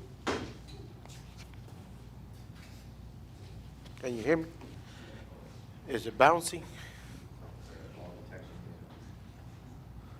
I'm good. I ain't gonna sit. All right. I guess this is the 2 to 3:30, whatever they call it, advance hour. And basically, you've seen the title. Going to be talking about print on demand. Let me just look around. I know a few people went on the cruise. So you're going to see the presentation you saw on the cruise, but in a longer format. Because in the cruise, you know how we are always pressed for time and all that good stuff. So bear with me on that. You could ask questions throughout the presentation. I don't mind. I like to talk. We're probably going to go way over, because I always go way over. That's normal. So, all right. So, a little bit about myself. If you don't know me by now, my name is Alex Mutt. Last name is Mutt, just like a dog, M-U-T. Instead of with a double T, but 1 T. If you're Spanish, you might want to say it Mut, but I prefer Mutt. Yeah, in Spanish, that's what they call it. Started selling in 2007, just like everybody else. Started with, Amazon, eBay, Walmart, every platform that you have out there. I don't want to say platform, but marketplaces. I went full-time in 2011. So I had some stores, some retail stores in Miami. Wanted to be only online and live off the computer. So I went in 2011, went full-time. Some of the things that I like to do is I like to talk business.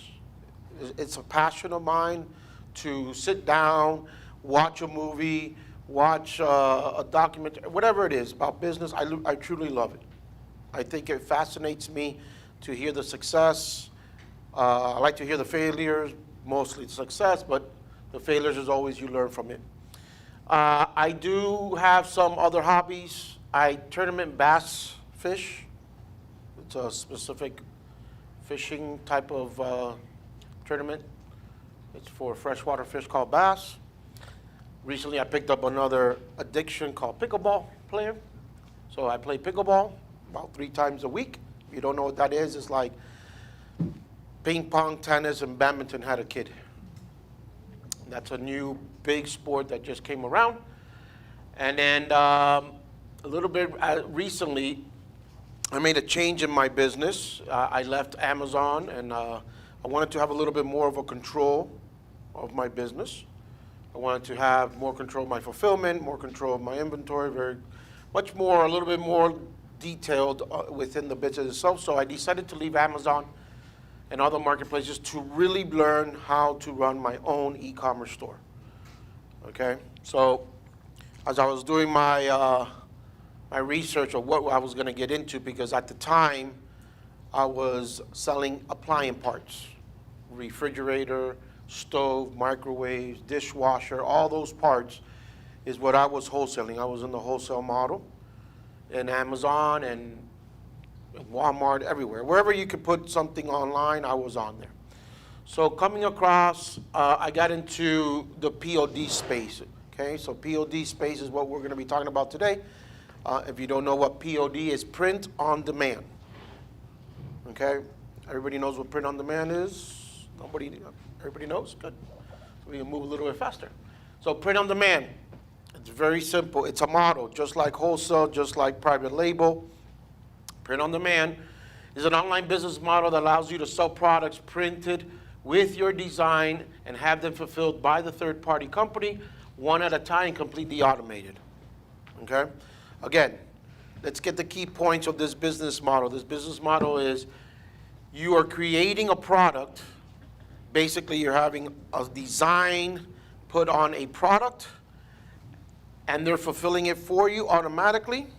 That means you have no inventory, and they're doing this one at a time. So yes, you can print t-shirts in China, you can print t-shirts in Mexico and Nicaragua, but they're going to make you buy it by pallets or by bulk.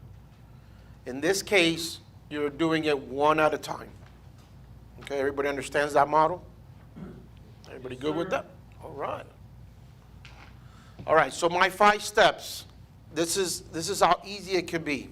This is something that is going to be rinse and repeated in this model format, okay? You're going to research. This is the number one thing you need to do in this business. You need to research. You're going to spend your time doing research. I'm going to go over all these a little bit in details. But research, design, product. You're going to launch the ads, and then you're going to scale and reset. Now let me explain about launching the ads. In this presentation, I'm going to be focusing on your own store. I prefer Shopify as my platform, meaning you have your own store, you run your own credit card system, you have everything under your own control. This all works the same if you want to put it on Amazon, or if you want to put it on Walmart, eBay, wherever you want to put it, on Etsy. Everything's the same. The only difference is in the marketplaces, you have traffic. When you have your own store, you need to bring the traffic. So you need to do some type of advertising out there to bring that traffic into. So again, if you want to be on Amazon and you don't have a product, or you're thinking about having a product, think about the print-on-demand model. The only difference in this presentation, every time I say Shopify, you might think of, okay, I could put this on Amazon. Okay, and I'll give example of that. All right, research. This is key component here, research, research, research. So, come on in. All right, so when I say research, what am I saying? I'm not saying going out there and say, hey, what's selling? We want to go a little bit more detail on that, right? You're going to research 3 things. You're going to research the trends, the design, and the competitors. Okay? You need to know exactly what's going on in the market. There's no possible way you know what's going on. And I'll make the perfect example. I can guarantee you right now in California, there's a trend going on that hasn't reached the East Coast yet. 100%. There's something in the East Coast that's not even gotten to California yet. Nowadays with social media, it moves a little bit faster. But that's how it works. There's something popping up, something's catching on fire, and it moves across and everybody jumps on it. There's something in China, there's something in Europe. Something's happening and people are grabbing on. So the trends, you need to find out what's going on out there. How do you find that? You got to be within the social media world. There's no other way. Before it used to be magazine, but that's all over, right? But trends, you want to be in social media, you want to find stuff. When I say about design, again, I'm going to go in details, but it's more about, the style. There are certain styles of designs that are more appealing to people now than before. And I'll make an example. And then the competitors, exactly what they're doing. Why reinvent the wheel? You need to know who your competitor is and who you want to be. So let's go trends. There's 3 ways that you can think about the trends, right? You can create a trend, you can ride a trend, and you can bring back a trend. Let's go to the first one, which is the most expensive way of looking at this. Creating a trend. There's no reason you cannot do this, but creating a trend is coming something out of your head, and you say, oh, I like this. This cushion here is I think it's beautiful, and whatever the case may be, right? It's pink. I love this color. I'm going to try to create a trend that this pink cushion is going to be in every household from here to California. You need to push a lot of money behind it. You need to do some creativity. You really have to go out there and push this down somebody's throat and into their mind. It's going to cost you a lot of money. Leave that for the people who have deep pockets. Because when those people have deep pockets and they figure out the trend or they make a trend, that's where you come in and you ride it. Okay? I like riding a trend and bringing back a trend. And I'll explain the bring back. So riding a trend is when you find out what's happening. Barbie was a trend, just to kind of get close to this time zone, right? Barbie was a trend. Everybody jumped on that trend. Insurance companies, TV commercials, everybody had something hooked to the Barbie. What does Barbie have to do with insurance? It doesn't matter. It was a trend, and if Barbie was on TV, or you had Barbie next to you, or some type of relationship to Barbie, you would sell. That's what I mean by riding a trend. And I'll make more examples later on. Bring back a trend. Again, simple. If you've been around for a period of time, stuff in the 70s comes back again in another year and says, hey, this was wide leg jeans back in the 70s, they're back again. Or this style, or this word, or this movie, whatever the case may be, right? So you want to find out what happened last year or 2 years ago, what was hot, that you can come now and create that product in the print-on-demand space. So if you want the perfect formula, is the right product for the right audience at the right time. That's basically, in a nutshell, what this means, right? You want to say, I need to find a product and put it in front of the right people when it's trending up or when it's hot, and you want to do it at the right time. Because if you grab it too high, it's going to come down, probably it's going to die. But if you're catching the wave going up, trust me, you can make a boatload of money. So I'm going to give you like a little bit of a scenario of what's going on like in trend. This is a 5-year span. And this is in Google Trends. You can go to googletrends.com and you can see this is all data from Google, right? So basically you type in the keyword Valentine's gift, and you see the same spikes happening every year. Well, of course, because it's Valentine's. But I wanted to point out in this is that Valentine's, look where the spikes hit or start moving up is December 25th. I start selling Valentine's on December 26th. On my website, I put all Valentine's items starting December 26th. Because it's a trend. It's a trend telling you that, hey, during this time period, this word is already being searched on Google. Okay, I'm going to give you another example. Fishing. I like fishing. Bass fishing. You'll see the 5 years, right? You see the same wave going up, going down, going up.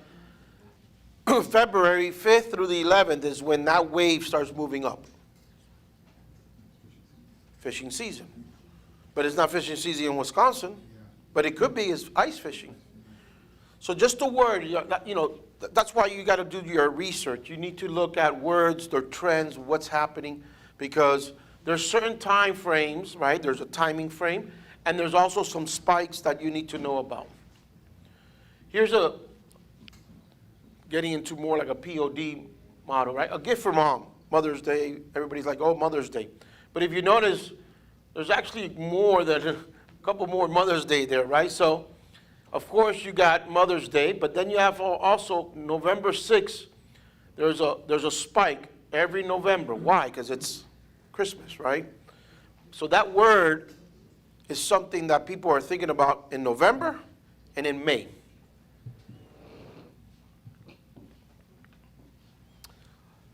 So let's go with design patterns, meaning you're going to research your design. And what do I mean by that? Fonts, colors, graphics, elements, personalization, materials, mock-ups, words, anything part of the design. I don't want to tell you to look at it to see if you like it, right? If you look at this particular design on here, I'm just giving you this example. This is about military, right? It's a military product, or it's a speaker, but it focuses on the military theme. If you notice that the fonts, it's perfect for the military. All the things that it has on it, it's because there's a reason why it worked. There's a reason why it's there. So when you do your research, look at the font. For example, Barbie. I just mentioned Barbie, right? Barbie has a font. There is a Barbie font out there. So if you're going to sell something, you're trying to get it across in the audience for people who like Barbie, don't put fonts, that look like, college font. You want the Barbie font. Colors, Barbie's pink. Focus on pink. If it's fishing, you might want to do something blue. Look at the competitors, see what they're selling, and analyze and research everything. Don't look at it and say, whoa, I like it. It's pretty. Pretty don't sell. What sells is what people want. So I want you to, I'm going to show you samples of all of it, but, look at what I mean by research, and you want to look at everything. Is the product personalized? What kind of material is it? Who is showing in the mock-up? For example, yesterday I was here with another person that is part of the group. And I was explaining to her the mock-ups, and we were looking at the competitors, and the competitors had all blonde mock-ups. It was a female. They were all blonde. They were all standing up, and they all had a tattoo, small tattoo right in their arm, a little small tattoo, nothing crazy. If they're doing millions of dollars on a mock-up that has blonde hair and a little small tattoo and whatever the case may be, shorts, why are you bringing your product to the market with a color hair, a brown hair girl, no tattoos, wearing jogging pants? You're way too off. You need to see what the competitor's doing. You need to see what the competition is doing, and mimic right behind it as close as possible. So let's get now to the nitty-gritty. I love numbers. So these are examples. So the first example is a T-shirt. This is all Print on Demand, by the way, Print on Demand products, right? It's a T-shirt. So if you know about this trend, back in the not 70s, but I'm going to say 80s and 90s, there was a trend that people would do for car shows, for concerts. And it was basically, these letters on the top, whatever the letter would say, and then different pictures of the artist or a car. If it was Corvettes, it would have different Corvettes. And then, So now it came back. But what they're doing is doing it all personalized. So for example, the picture that you see there of the girl is the same girl. So it could be a girlfriend, it could be a wife, it could be a husband, it could be a dog. I've seen it already with dogs, that you have a whole bunch of pictures of your dog and then the name of the dog on the top. This shirt, this particular shirt, is right now selling about $60,000 a month. Just that one shirt. I'm not going to put the name of the website, but so something as simple as this that's trending right now, it's moving, it's hot, this could be something that you say, you know what, I want to get into the POD space, and this is, you know, T-shirts, this is what I should be doing. Same thing with the trucker hats, right? Trucker hats a while ago was hot. They're still hot, but they've shifted a little bit. Now, the trucker hats that are very popular are the ones that have a leather patch in the front. Okay, leather patches in the front are very popular. Again, if you have a brand on Amazon and you're trying to get into POD space or how to get into POD space, you could do the trucker hat, but don't do a trucker hat embroidery. Do trucker hat that has a leather patch, that has your brand on it, or whatever the case may be, right? That hat alone right there, that says overtime hours, $20,000 it's doing a month. This one I love because I'm in the space of gift. So this is a glass cup with a bamboo top with a straw in it, okay? And all they did was it's personalized because you could put whoever's name on it, and it has a flower. Now, if you know, birth flowers is hot right now. Every month, everybody has a birth flower, right? So January is a daisy, February is roses, whatever. I don't know the flowers. But it's hot. Everybody wants a T-shirt or a mug or a glass or whatever. There's a lot of, you can see it on Etsy. This particular cup is doing $320,000 a month. Think about that. A cup that you don't have no inventory, being processed by another person, printing them on demand, sending it to your customer. You never see the product, and you are now doing $320,000 a month. You could do up to, I've seen profit margin. Everybody's going to ask, what's the profit margin? I've seen up to 50 and as low as 20. I never see as lower than 20. I won't even be in business for lower than 20. So you could do the numbers from there. Guitar picks. This is also print on demand. Think about wood items. Print on demand has so many products out there. Trust me, I can go on forever. There's thousands and thousands and thousands of products. You would think it might not be print on demand. It is print on demand. So these are guitar picks that have an initials on them. You know, they have some type of, this one looks like it's dealing with a little bit of a hunting theme because it has some type of moose or, I don't know, deer. But, again, to me, this is what fascinates me. $300,000 this particular product is doing online every month. I'm pretty sure, unless you play a guitar right now, you had no idea this product existed. That's why the research is the most important piece of this puzzle.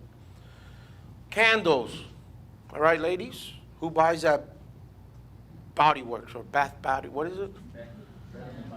Bath and Body Works. Oh. And how many candles do you have in your house of that particular store? Candles sell. Smell like she's reading again. That's all it says. It's a sticker. You put the sticker on the candle. You know, of course, you have to market it. You make sure you have the right words in it, whatever the case may be. Candle, $20,000 a month. That particular candle with that saying that says, she smells like she's reading again. Simple, stupid. Keep it simple, stupid, guys. Okay? This one took the cake. Pickles. These are different brands of pickle jars. But there's a big audience out there who like pickles. Pickles is a big... Pickles, mushrooms, and strawberries, I don't understand. I understand mushroom now because it's getting psychedelic stuff. Strawberry, it's always been around. Pickles, there's an audience for pickles. But this lady, out of her garage, created this design. She tested it out, started marketing. I'm pretty sure somebody online, influencer, TikToker, somebody who had a little bit of an audience, probably put it on, did a video. People said, oh my God, I love pickles too. Oh, boom. Out of her garage, she's done $1 million. Out of her garage. she can't keep them in stock. She does print on demand, but she's gotten to the point that not only does she do print on demand, she's also ordering in bulk. I mean, she just can't keep up with the demand. Crazy. Now, you might say, you know, so you can start being inside my brain, right? I look at this, I'm like, okay, I'm late to the game. Pickles. But I'm thinking, you know what? I'm going to do one with just hot sauces. Different bottles of hot sauce, different brands of hot sauce. Yes? Pertaining to the pickles, are those like real pickle companies? Yep. Now, is there any like gray area there with putting a pickle company on? There could be, but I like to shoot and then ask questions. Okay, so just That's my philosophy. write it out until something happens. Right. Okay, got it. After $1 million, I receive a cease and desist. No problem, brother. See you in Tahiti. I'll see you out there in the water. But I already do $1 million. You can't return $1 million. There's no way. Now, you learn your lesson. After that, you do a little research. What? How about, Shoot and ask. how about running ads with someone else's brand on your? I've never had an issue with that. I've never had an issue. At this point, I've never had that issue. For $1 million in that product, I'm sure you're gonna find copycats. Oh, absolutely. Absolutely. Merch. Absolutely. You can look it up right now. Can you take them down? I don't think you could take them down unless you had some type of a backup that is your design. I remember Alpha Lobby on the cruise, or I don't know who went on the cruise, Alpha Lobby. He was in the print on demand space, and he knows how to copyright a design. Like there's a way to copyright the design. So if you come up with the design for like $35, you send the design in, and boom. So you might be protected a little bit there. But again, I like to keep it simple, stupid. When I was more into the Amazon space and private label and the wholesale, and you had to worry about all these things, I wanted to get out somewhere. I'm like, I want to put something out there and let it fly. Let it go. And when I mean fly, it's like moving lightning speed. So I like to shoot now and ask questions. So I mean, I know some people have other experience, but that's the way I do it. So let's continue. Taylor Swift. Taylor Swift, oh my God, tomorrow, Taylor Swift. Tomorrow. Super Bowl, tomorrow, Taylor Swift. But Taylor Swift has a very big powerhouse name. She brings a lot of money to everywhere she goes. It's just, it is what it is. I don't suggest you touch this. This does have a lot of problems behind it. You'll be shut down, you'll be sued, you'll be, cease and desist letter. But there's people who still shoot and ask questions. But this simple design that just had 1989, which is the name of the album, tailored version, as simple as that, $74,000. Why? $74,000 because it is hot right now. Anything with Taylor Swift is hot. Okay? Jewelry. Nobody ever thought of jewelry. Jewelry is what I'm in. I'm in the gift. This is some of the jewelries that I actually sell. It's basically, you're not selling the jewelry. We are not selling jewelry here. We're selling the message card. Okay? We're selling the message card. The message card is the one that is very attractive, the one that captures the heart of the buyer. We're not trying to capture the daughter. We're trying to capture the dad who's probably thinking about the daughter.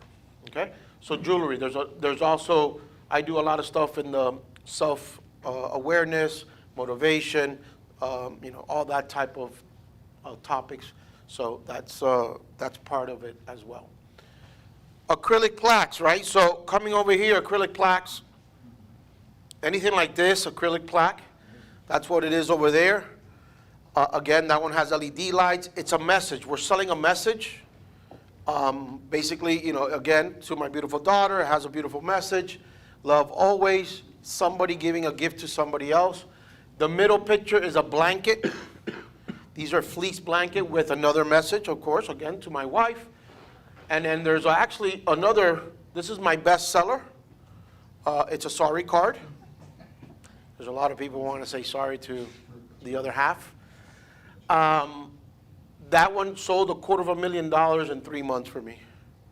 It still sells all year, but I knew it was my winner when last year I did $250,000 in 3 months. By the way, I have these samples here. I'm I'll take them out now and you can pass them around. Puzzles. Puzzles is another print-on-demand item. This particular company, I estimate, I don't know the company, I am now spying them because this is my new project. I'm going into the puzzle space. I estimate this company does $6.5 million a year in puzzles alone. Now, if you want to start getting a little bit deep into this with my good friend Tom, think about AI. You tell AI, give me an image of an octopus in a mosaic tile format with bright colors underneath the water. I don't know, that's the prompt. And it comes out with something similar to that, and boom. You use that design, send it to your print-on-demand provider, it creates the mock-ups, and now you have puzzles that you did not design, and it's an AI designer. Everything is done automatically, cut and paste, boom, boom, boom, you're off to the races. Do you already have the print and set puzzle provider? You have to do what? Did you already find the provider for puzzles? Yes. And they provide the mock-ups like that? I don't use the they do provide the mock-ups, but I don't use the mock-ups of the provider because everybody uses it.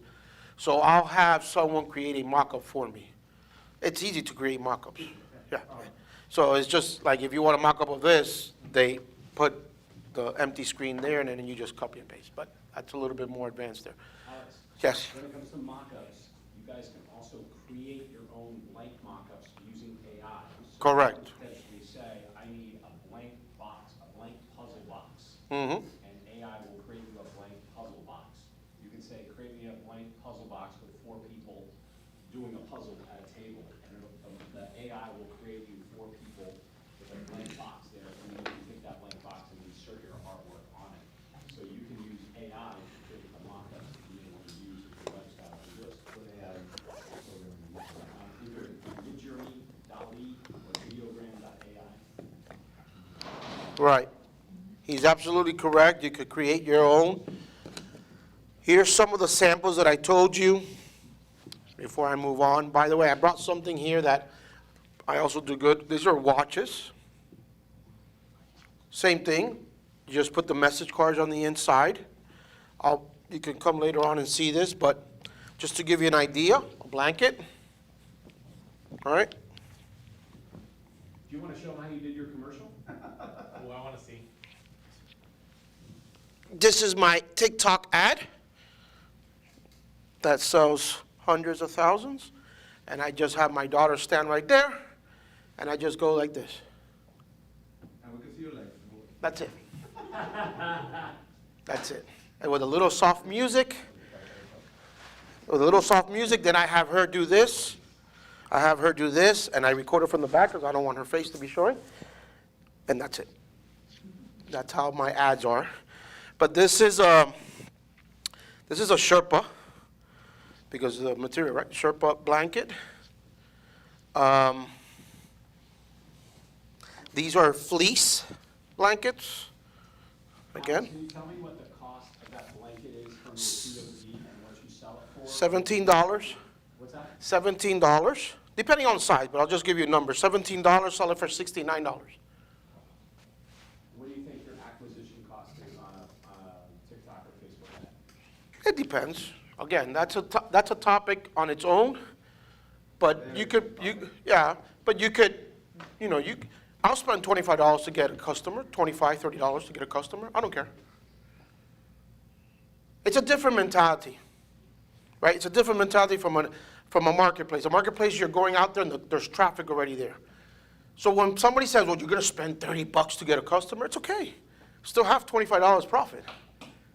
So if I sell 4 of these a day, is $100 a day, $3,000 a month, $36,000 a year, and that's on one product. So it's a different mentality when you look at the numbers.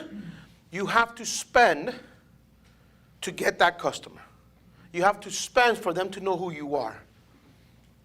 Okay, so that's important. The second thing is you are now selling, at least depending on your products, you're selling an impulse, right? Because you're not advertising this where they're going to go shop.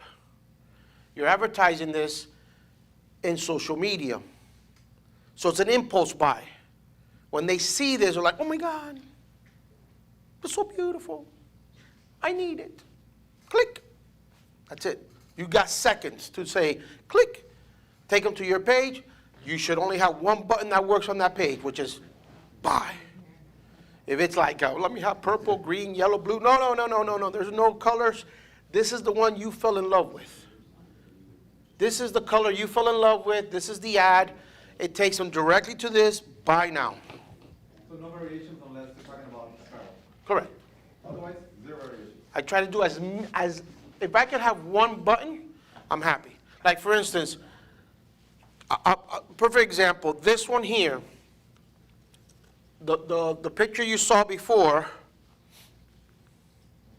right, it's this. This picture is the one in my ad. This is the product. But this product has two variations, no LED or LED light, okay? I've had issues with this, and it was my fault. I did the no, and I'll explain it.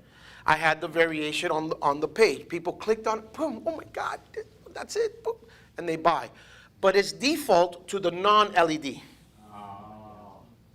So now, customer service, oh, I didn't get the one I ordered. What do you mean you didn't get the one? You ordered the one that's non-LED. No, I want the blue one. They even tell you the color. Now, the LED changes colors, so it's all different colors. But for some reason, the ad that worked the best for me was the blue color, right? So I ordered the blue. I'm like, but no, you ordered the one that's non-LED. No, I ordered the blue. Blah, blah. And so I'm starting to see where the mistake is. Again, I didn't put that straight to LED. I removed this now. I have no issues. I removed the, you don't want color, turn off the power. Simple as that. But you have to think like that, right? You think it's stupid or something like as simple as that, but that's how this works. You have to remove and have the least amount of buttons and variations and questions. No, you in a second made that person click over, and when they land on that page, boom, shop. All right. Competitors, right? That's the third thing that you're going to research. What time is it, by the way? Oh, we're doing good then. Damn. Competitors. This is where I see a lot of people make a mistake. And I see it every day when I talk to everybody that I help and students or whatever. They're like, I want to sell POD. Fantastic. You need to know who is your competitor. Yes. Alex, back to your design a little bit. For your blanket right there, do you need any skills for like a Photoshop skills or any skills to build that blanket right there, or? No. This blanket is a little bit more technical, just because it has a little bit more of a design aspect of it, right? So I had this done for $5 on Fiverr.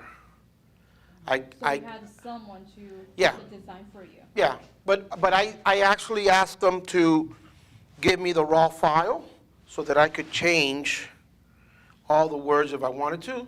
Because what's designed here is the background, it's not the words. It's the back, right? So I in some of these things like blankets, yes. Now, when it comes down to the jewelry box, which is just a message, I design everything myself. What, like platform? I mean, not Canva. Canva? Mhm. Just Canva. Just Canva. I don't know how to do Photoshop. I don't bother with Photopea. Canva. If it can be done in Canva, I can't do it. Ting, to answer your question, if you go on Etsy right now and you type in "to my daughter" or "to my wife" blanket PNG file, people will sell you that PNG file for like $2.99. There's a lot of copycats out of So it. you can find that file, that same blanket, and then maybe change up a font or something like that, and now it's your own. Yeah, somebody took my blanket and put it on Amazon. Again, I could sit here and cry about it and frustrate myself. I am no longer in that mindset. I know what works now. I'll design another one with a different message, and I will, trust me, I will make $1 million on it. That's a different mindset than, oh my God, they took it and put it on Amazon. Yeah, you took it on Amazon because you know it works. That's my mentality. I don't waste my time. Good luck. Because the Amazon's buyer is different than the buyer that I'm doing on social media. But I do the reverse. I'll grab something that I found on Amazon that is selling red hot, and that person is so embedded into the marketplaces, and he's on Walmart, and he's on eBay, and he's on Amazon, and he's doing great. Bless his heart. But he's not on social media. There's nobody on social media. So what I'll do is I'll create that product and put it on social media. You won't copy it, you'll create. Right, I'll create. It's very similar. I don't get too far from it, but right, I recreate it. Again, you're not recreating the product. You're creating you already know the message, who is it targeting, what's going on. So now you're like, this is what I want to go after, this is what I'm going to do. It's not coming out of thin air and say, oh, today I'm going to write a message. Or I'm going to ask ChatGPT. No, I'm not going to ask ChatGPT. ChatGPT don't know what's selling. What's selling is there, the proof, right? We have so many tools that we can figure out what's selling. Well, bring it from this platform to this platform. That's my mentality. Now, there's another way of doing this. You can create a niche, right? I already done my research. And you're more than welcome to challenge me as well and go side by side and let's see who wins. But I know puzzles. I hate puzzles, by the way. I think they're boring. But I researched this and I'm like, Now, whoa, let me put you through the thought process. I don't know how I came to the puzzle, but I was doing some research and I noticed, oh, puzzle. So I researched, the second thing I did was, let me research if any print-on-demand provider has puzzles to print on. Printify has, there's a whole bunch of companies that has it. So then I did more research. I'm like, okay, let's see what kind of puzzles out there are selling, and I find this company. I'm like, wow, I'll take 6%, I'll take 10% of $6.5 million any day. All I want is a little bit of your pie. What do you use to estimate the revenue? They have an Etsy store and they have a Shopify store, so I kind of combine the amount of volume they're selling based on the average cost and things like that. So I did the research. By the way, they don't only sell puzzles, they do other stuff. So I did my research and I'm like, okay, there's something here. Now I got deeper. And this is where this group comes handy. So after being in this group for years and years and years, content and community and stuff like that with Carlos, I said, you know what? I don't know nothing about puzzles. Is there a puzzle audience? Who's buying this? Who is it? Well, there's puzzle competitions now. People sit down and they try to do puzzles as fast as they can, and they win, these are like champion puzzle makers. I never knew that. I might become one of those guys. Second, there is meetup groups that people exchange puzzles. So they buy, they build it. What are you going to do afterwards? I'm not going to do it again. They come to these groups once a month and they say, I'll exchange you one of mine for one of yours. I don't like that because I can't sell. Right. But then I found out that there is subscription base. People who are paying X amount of dollars to receive a puzzle every month at their doorstep. So I'm like, okay, I like that guy. Then, of course, I could tell you that there's certain things. Now, this is a camera's on. I don't want to say it too loud. That's okay. I take the challenge. This is my idea. And I found it through somebody else, but I put a spin to it. I'm going to create a puzzle with a hidden QR code in every puzzle. Every puzzle is going to have a QR code in it. You don't know where it is by looking at the display, because I'm not gonna put the QR code in the design when I put it in the mock-up. It's going to come in the puzzle after it's created. So you can't see it. You have to build the puzzle. But once you build the puzzle, there's going to be a QR code somewhere embedded in the colors that you're going to scan, and you're going to win prizes. So it's a surprise gift. hunt, something like that. Now, what are you gonna tell me? We were looking at the puzzles the other day, and we looked at the puzzles, and they actually, the puzzle pieces were, sorry. Oh. You and I were looking at this the other day, and we actually saw puzzle pieces that were actually shapes of, let's say, a car, a person. Yes, wooden. Which is like a pretty cool thing. We also found out that a lot of people in England, where it rains a lot, or in Snow, wintertime, right, winter. So you may want to be able to geo-target or geo-fence Right. or add your Facebook ad to someplace really cold. In the wintertime, you probably get more hits on puzzles. So I had a spy tool that basically tells me like all the Shopify stores that have somewhat of a word jigsaw puzzles in it. And it gives me a list, and it gives me like, where is the main, like where is the Shopify store register, right? What country? And we noticed that the ones that had the most volume were the ones that were in Canada, UK, colder weather. Why? Because you don't go out as much, you're staying home, you're in the puzzle. So I was like, okay, I didn't know that. So that's what he was saying. Like, you start digging in deeper and you start figuring it out. Even though, again, I hate puzzles, I don't like to do them, I think they're boring, but hey, it generates green. Alex, question. Question. So how did you come to puzzles and the process of research? I was probably researching something. But how, like, what do you call it? I don't know, I was probably researching something on Etsy or on Google. I don't know, maybe I was doing, who knows? I was probably looking for, let's just say I was looking for fishing stuff, and somebody had a fishing puzzle. And I'm like, puzzles. And then I'm pretty, just because of my head, puzzle is made out of paper. Right. You can print on it. So I'm like, well, I'm not the supplier. I don't have puzzles. I need to find a supplier. Let's see if this exists in the print on demand world that these companies provide this product. When I did my research, multiple print on demand providers have this type of a product. They have a jigsaw puzzles. Now, what's very popular is customized puzzles, right? You send me a picture of your family, I put it on a puzzle, and boom, it creates the puzzle. I'm not gonna be in that business. That's the gift business. I'm already in it. I could get in it, but again, there's many different niches or ways that you can do print-on-demand model. You could create something, put it in a marketplace. You can go after like a very big, like this is all gifts item. You can be in a niche. You can create a brand. So there's a lot of different ways. The puzzle is gonna be my first brand. I'm hoping that it will turn into my first brand. Because at the end of the day, believe it or not, the end goal is to sell that Shopify store. I'll get it to $1 million and sell it. Mm. And that's my broker right there with the hat. Mm. That's Alex Valladares. He's my website broker to sell. Okay. So, where we are, we're gonna be now competitors, right? We're gonna be researching our competitors. We're gonna look at their website design. How do they design it? What do they have on it? Product page is very important.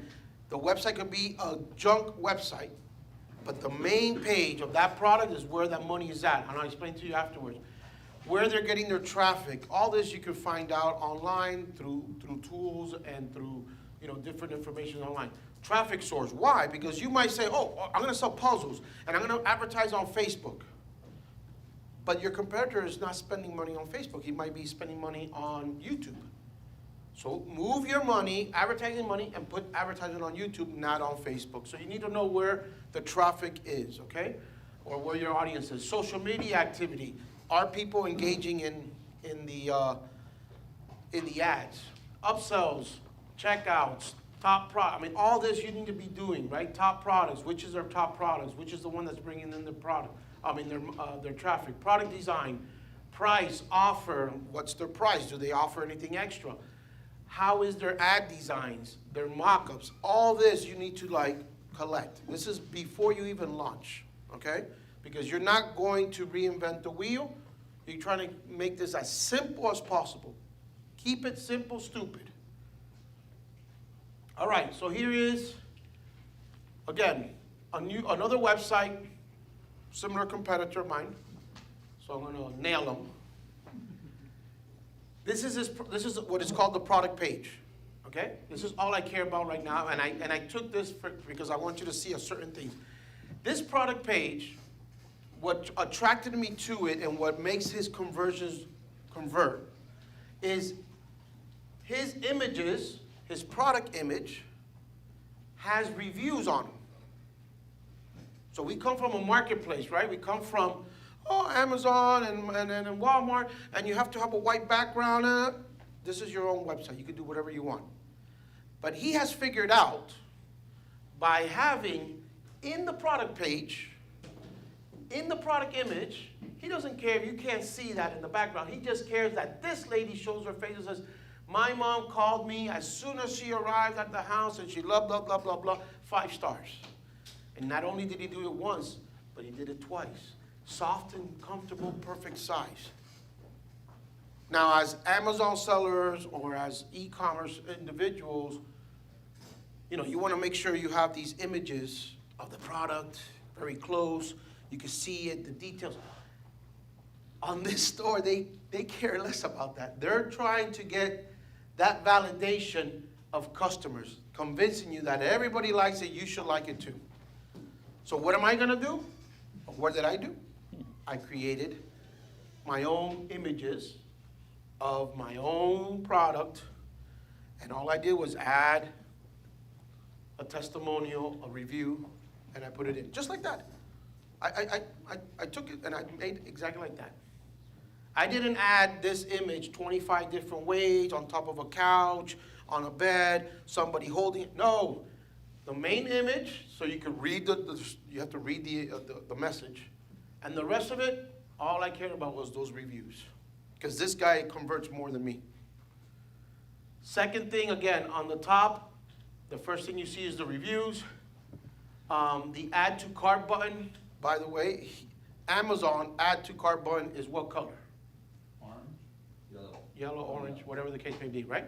It's that for a reason. They probably tested it, and we weren't around. We were probably like 5 years old when they started selling books. That's why their logo is one color. Logo, everything in there is one color. Amazon find out that was their best conversion. But in Shopify, you could test all the colors you want. Here's a hint. Green is the number one. Green is the number one color to put that. It comes standard in black. It looks pretty in black. Forget about what it looks pretty. Green, for some reason, stands out. It converts better than any other color. So you change it. Again, description, very small. He has a couple other things. Delivery time, which I like as well. It's that little box. It tells you when you're going to receive it. You're going to give the customer expectation, what they're expecting. You're going to tell them right up front. This is, if you buy it, you're going to receive it by this time. Why? Because they're used to that in the marketplaces, right? 2-day delivery, 3-day delivery. You have all these bells and whistles. The driver's about to get to your house. The driver's in the bathroom. He's eating McDonald's. They give you all this. Amazon has trained us as monkeys to like that, right? So in your own website, you need to add that. That helps the conversion. Before you move on, mind if I ask you a couple of questions about that product page? Yeah, go ahead. Few questions. You saw there, for example, percentage off. What normal percentage off do you put on your products? And do you always move that around? Do you play test with that? You can put whatever number you want. I always like to say either 50 to 60%. I don't like to say exactly 50% because that looks like very standard. And everybody's like, oh yeah, 50%. Over 50. I put over 50. You can do a big ass number. Yeah, you can do whatever you want. You could do it. To me, it will feel much more enticing as a buyer. Like, whoa, today only is 60% off or 63% off. I would probably buy more than 20% off. Okay. So again, that number you would test, right? And you would test, go 1 week, because all you're doing is changing. You're not changing your price. You're changing the standard price. Second question would be, how much information do you normally put above the fold, the add to cart button, and below the add to cart button? Depending on. They don't put any information at all. Right. No description or nothing. It's very little. They're not buying because they read the description. So it all depends on what you want, right? The main thing that you want is to have that add to button specifically above the fold. Now, you said above the fold is one thing. in my website, 92% of the people buy it from a mobile.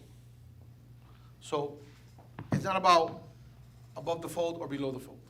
So they have to scroll through the pictures? No, because on a mobile, it will be the main image is gonna go sideways, and then that add to cart is like that right below. Within the screen. Right, which is basically, again, you have the title, you have whatever amount of variation, I like to have one, boom, add to cart, they're done. 80% of the sales are gonna come from mobile, so you wanna make sure that no matter what, Yeah. that add to cart button fits within that screen. Correct. The moment When that you're, at the bottom. when you're designing the product page, you can put it, in a mobile view, and you can see it. Now, it's really, it's gonna show you here, when I talked about variation. Do they have, how many do they wanna buy here? Do they have a, plus one, plus two, like two, what do you call that, the, Quantity. yeah, quantity, there you go. They don't even have it. They remove it. Well, they don't remove it, you just hide it. Why? No one's gonna buy 3 of these for their mom. Nobody has 3 mothers. If you have 3 mothers, no problem. Well, you're gonna buy 1. But if you give that person another click, and another click, and another click, that's it, you lost them. Trust me. I could gamble right now. I'll put money on the table if you wanna prove me wrong. Actually, there's apps that you can install in Shopify that will monitor live where people are clicking. So you could see when they come. So in this particular case, again, less is possible. Boom, add to cart. That's the only button on this thing. All right, let's move on. Another competitor, another example. So this is Life Unplugged. It's a t-shirt. They promote getting off your cell phone, getting off your computer, live outdoors, the outdoor life, go hiking, go biking, go play a guitar, all that good stuff. I love the theme, which is brilliant. But here, what I want to show you is, again, lifestyle image. The shirt has a guitar. What is the guy doing? Playing the guitar. That's not a mock-up. I can guarantee you that. That's not a mock-up. He actually had somebody, a brother, sit there behind some trees with a 5-gallon bucket, by the way. He's sitting on a 5-gallon bucket. Sitting there doing this. But what's on the shirt? The guitar. That's the design. Again, cart button, red. Reviews all the way in the top. Reviews is very hot, especially when you just start in Shopify. Make them all fake. Fake them all. Fake them all. There's actually ways you can get reviews, but fake them all. Make sure you have reviews. Minimum number of reviews? Not really. You don't have to have a minimum. But like, what would you say is a minimum that you recommend? I mean, I usually, if I put a product, I usually want to start at least with like 25 reviews. Not everybody's going to review, we know that. But you want to have something. It makes a difference if it's, 0 or versus 25. And we know that, right? Now, here's something that I really liked about this particular thing. So right here, you can hardly see it, but there's little elements, right? These are called icon elements, whatever you want to call them. The website deals with the outdoors. So what did they do? They put all these little outdoor things, bikes, a fire pit, a little tent. But if you read the words next to it, it says, fast delivery for the one on the bike. That doesn't make sense, right? You want to put a little truck, a little UPS truck that's going fast. But because this deals with the outdoors, they want to make it that your visual effect is like, hey, a bike. For example, 75 or 90-day money back guaranteed, and it's a little fire pit. Has nothing to do with money back guarantee, a little fire pit. But because this is an outdoor lifestyle type of website, you add these elements. Doesn't matter if it matches or not. Again, keep it simple, stupid. If he's doing $2.8 million, you want 10% of that. You want to make it move, right? Okay, next. This is another website. This is really quick. It's just validation of, stores or people talking about the brand. Again, fake it till you make it, or get yourself on some of those websites. This is actually the website of the puzzles that I'm going after. So this one, I like the way they did this. This is probably one of they did this, their own image. You know, they put a whole bunch of their products on top of the table. They took a picture showing puzzles, right? They show, they also do coasters, they do cups. So I like that image, so I'll definitely simple soup it, just do something like that. This is a website of candles, and what I wanted to point out here is, so if you notice, they don't have a buy button here, right? They're like, no shop now, is way below. But what they focus on here is they're jumping on the bandwagon of Bath and Body Works, right? What's highlighted in red? Buy 4, get 2 free. The next one says buy 12, get 8 free. So they're focusing on, don't buy 1, you're gonna buy the bulk. You're gonna buy 12 candles, you're gonna buy 4. So they're going after that person who needs to buy multiples. Okay, so they're not like, oh, let me just sell 1. No, because they figured out that they could sell 1 or they could sell 12. By the time you press 12, it's probably $100 and something. It only costs them $20 to make, the shipping and all that good stuff. So that's something else to look into. Personalization. This particular website is called birthdate.co. And birthday.co is, I thought it was brilliant. You enter, the first thing you do to come to this website, you enter your birthday. My birthday is January 16. I entered this into the site, and it creates the mock-up already with my birthday, with the Capricorn zodiac sign. Automatically, it's already done for you. So now you feel connected to that product. Oh my God, that's the way it's gonna look, or that's my son's birthday, or that's my girlfriend's birthday, my wife's birthday. That's what I'm buying. You're not gonna get a surprise of what you're gonna buy. Now this takes a lot of coding and a lot of it, but it can be done. It's personalization. Again, look at the site, one button. I focus on that because people get so complicated. This is cutting board. All these are print-on-demand products, okay? Cutting board, very hot, simple. You can engrave anything on it. You can print or engrave anything on it. But what I wanted to point out here was they have a whole bunch of upsells, right? So in the other case that we were talking about, don't have a lot of buttons. In this case, they put all the buttons here. The reason being is because every time you click on the button, that price goes up. So for example, the first one is, do you want maple, cherry, or walnut wood? Second one, what size? The third one, gift packaging.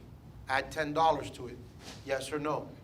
Do you want to get, and they force you, right? It has a little red asterisk. So they're going to force you to say yes or force you to say no. Design proof. They're charging $7 to receive the design proof before it gets into production. You're charging someone $7 instead of $5. That's what it is, okay? And then rush processing. Trick number 1, processing. It doesn't say rush shipping. This just means you get in front of the line to process that product. They're charging $25 for that. And if you want rush shipping, that's probably on the next page, it's going to charge you another $25. Because shipping and process is 2 different words. I know because I do that. So here, by the time this button turns on, boom, look what it says. From $54 all the way to $98. You're probably going to be in that higher range. Okay, upsells. All right, so now we got all the examples, we're all excited. How do I do this? You need 2 things. Shopify as a platform, that's what I prefer, Shopify. Or you need a marketplace, and you need a print provider. When it comes to a marketplace, there is a little hiccup. You need to make sure that these people are well connected to the marketplace, because marketplaces, as you guys know, they have they have, if you're doing merchant fulfilled, they have a time frame that you need to fulfill your order. So we want to make sure that that provider can ship your products fast. Everything has a processing time and a shipping. Okay, so, but I prefer Shopify. This is what we're going to talk about today. Shopify and then a print provider. You're going to connect these together. So why Shopify? Very simple. It hosts your entire business. Even if you want a blog, even if you want anything, there's a way to put it on Shopify, or it's already created for Shopify, okay? It can host everything. It's extremely easy to set up. You're probably gonna go through 5, 6 little pages of filling out information, and you're all set up. It's $39, the basic is $39.95 per month. There's actually a 3 months promotion code that you pay $1 for the first 3 months, $1, and then it jumps up. Tons of built-in features. So a lot of us is like, oh my God, but how do you add this, and how do you add that, and how do you add this upsell, and this, everything's already built in. All you need to do is, I want the Zoom to pop up over here in the left-hand corner. There's an app already created that allows you just to, I want a better Zoom. So tons of apps in the shop store, which I just mentioned. It's very customization. Like, you could literally just go on Fiverr and send somebody a image of your competitor. Say, hey, listen, I need my page to look like this. Within seconds, if you know the code, you can go in there. And it has a built-in processor, built-in meaning payment processors, which is your Visa, MasterCard, whatever. So when you go into Shopify, you do all your thing, you're up and running. In the back end, you could add PayPal, you could add their own processors, like, it's just a Shopify processor, which they take 3%. You could add another processor, third-party processors, and now you could actually add Apple Pay, whatever the other one, Google Pay thing, and also, I believe now you can do Amazon Pay. So, you have your Shopify store. Now, print provider, you connect them together. So what are you gonna consider for your print provider? Product selection for me is number one. They gotta have the product that you're trying to sell. You cannot come up to a print provider and say, hey, I need you to print something on this box. No, that doesn't work in this business model. He has to have this box already in his catalog and say, yes, we print on this box. Because every printer and every product takes their own little mashup, right? Not every printer prints on everything. So things that are like a cup is curved, there's a special printer for that. There's a printer for paper, there's a printer for boxes, or there's an engrave. There's so many types of printers out there that the print provider has to have the product already tested, ready to go, and in this catalog system. Second one is the cost. You're gonna come across a lot of print providers that sell the same thing. So there's probably like 25 people that sell blank or they print on fleece blankets. I look at their cost, I look at their quality, I look at their production time, I look at everything, and then I go from there. But product cost, you want to make sure that it's very feasible. Quality of print, shipping time and cost, meaning how much are they charging for shipping and how fast do they ship. Design, print, feature, this is very important because you're going to get to some companies that you're going to log in, or whatever, you're designing your product and you're uploading your file of the design, and it's very easy. It's like click, click, click. But then you get some other print providers that are very complicated. They haven't robust, they have this back office software that is like 1970s. I don't understand. But you get there and then, it's kind of cranky. You have to upload it 2 times because it didn't go through. So be careful. You don't want that because this is seamless, right? The order comes in, it gets pushed to the print provider ships it, sends you the tracking number, your customer receives the tracking number. You don't want to be having a hiccup in between there because then it builds up customer service and then you're going to go nuts. And again, it has an easy-to-use app. So a lot of these print providers they've created apps that connect to Shopify. Some of them don't, but a print provider that has the app is probably up to par. They know what's going on and go from there. Now, a lot of them use multiple apps. An app that integrates with Etsy. There's an app that integrates with Shopify. Some of them have integration with already Amazon. So you want to look at that. You want to do a little bit of research. And then at the end, I have a little bonus there to give you guys. So this is one of the print providers, Shine On, which is the one with the jewelry, the plaque. This is what it looks like in the back end.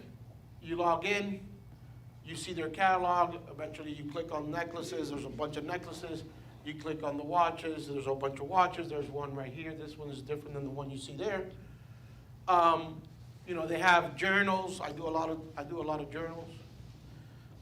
Leather journals. They do a lot of stuff in wallets. So whatever. This is what it looks like. Pretty simple, very neat. You want to have something like that. This is Printify. You can connect as many print providers as you want. Yes. And every product can have a different processing and shipping times, and nothing's going to mix up in your Shopify. Never. It's all based on SKUs, right? When you create the product, let's say you're going to use Printify. You create the design file. You go to Printify. Through your Shopify store, you click and it opens up inside Shopify. And it says the button, well, it says open view, but it says create a new product.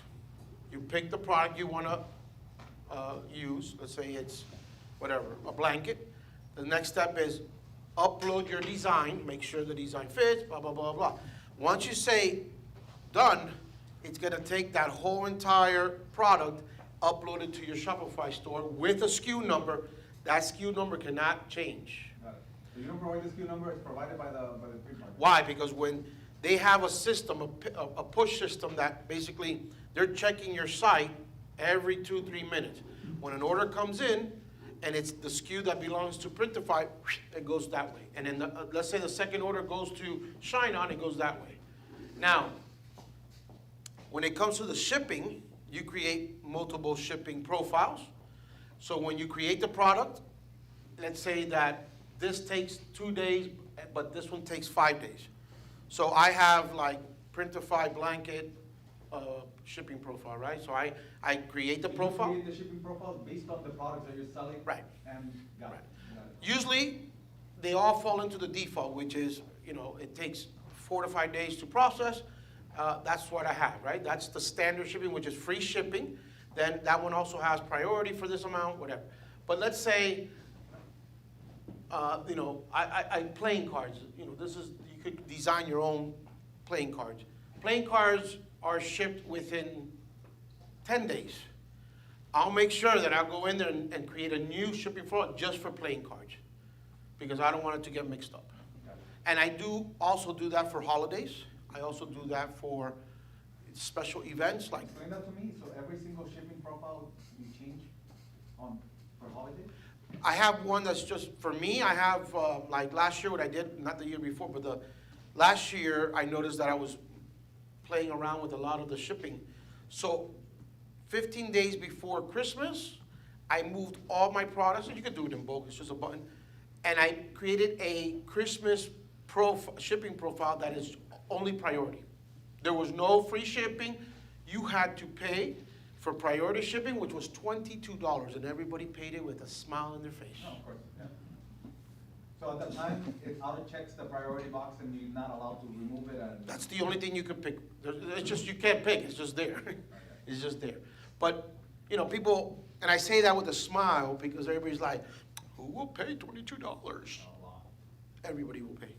You'll be surprised who will pay. I thought the same way. Listen, I fell into that trap. I'm like, never would I ever pay 20, 25 bucks.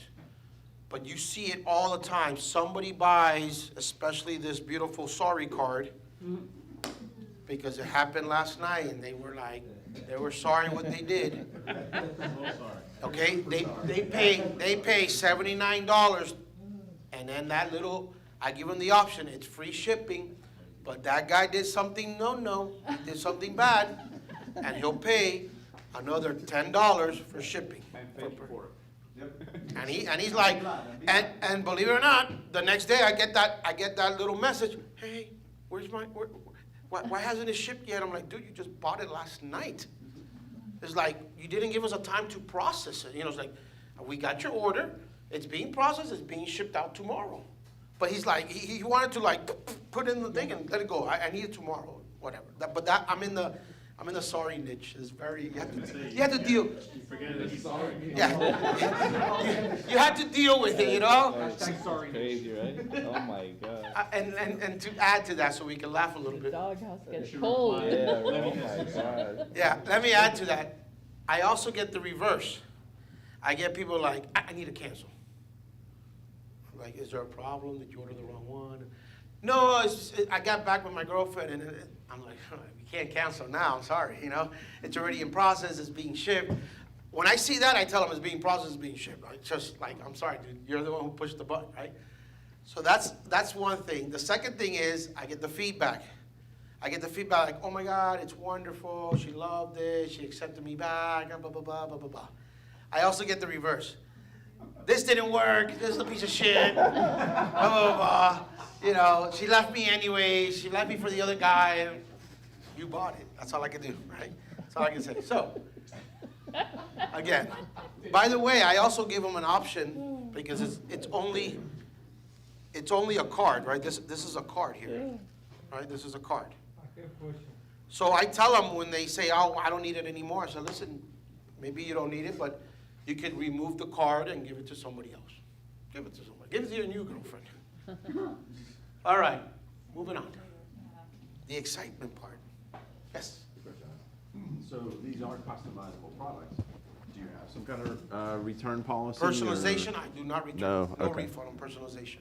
Gotcha. If you put a name on it, if you put a name, a date, or something, I can't it's made for you. Or what if it's like misspelled or Misspelled, error? I'll eat it. Okay. I'll eat it and I'll do it. But Resend it, trust correct. me, I'll double check that 300 times before I put it out on the market. How do you make the mistake of making a mistake?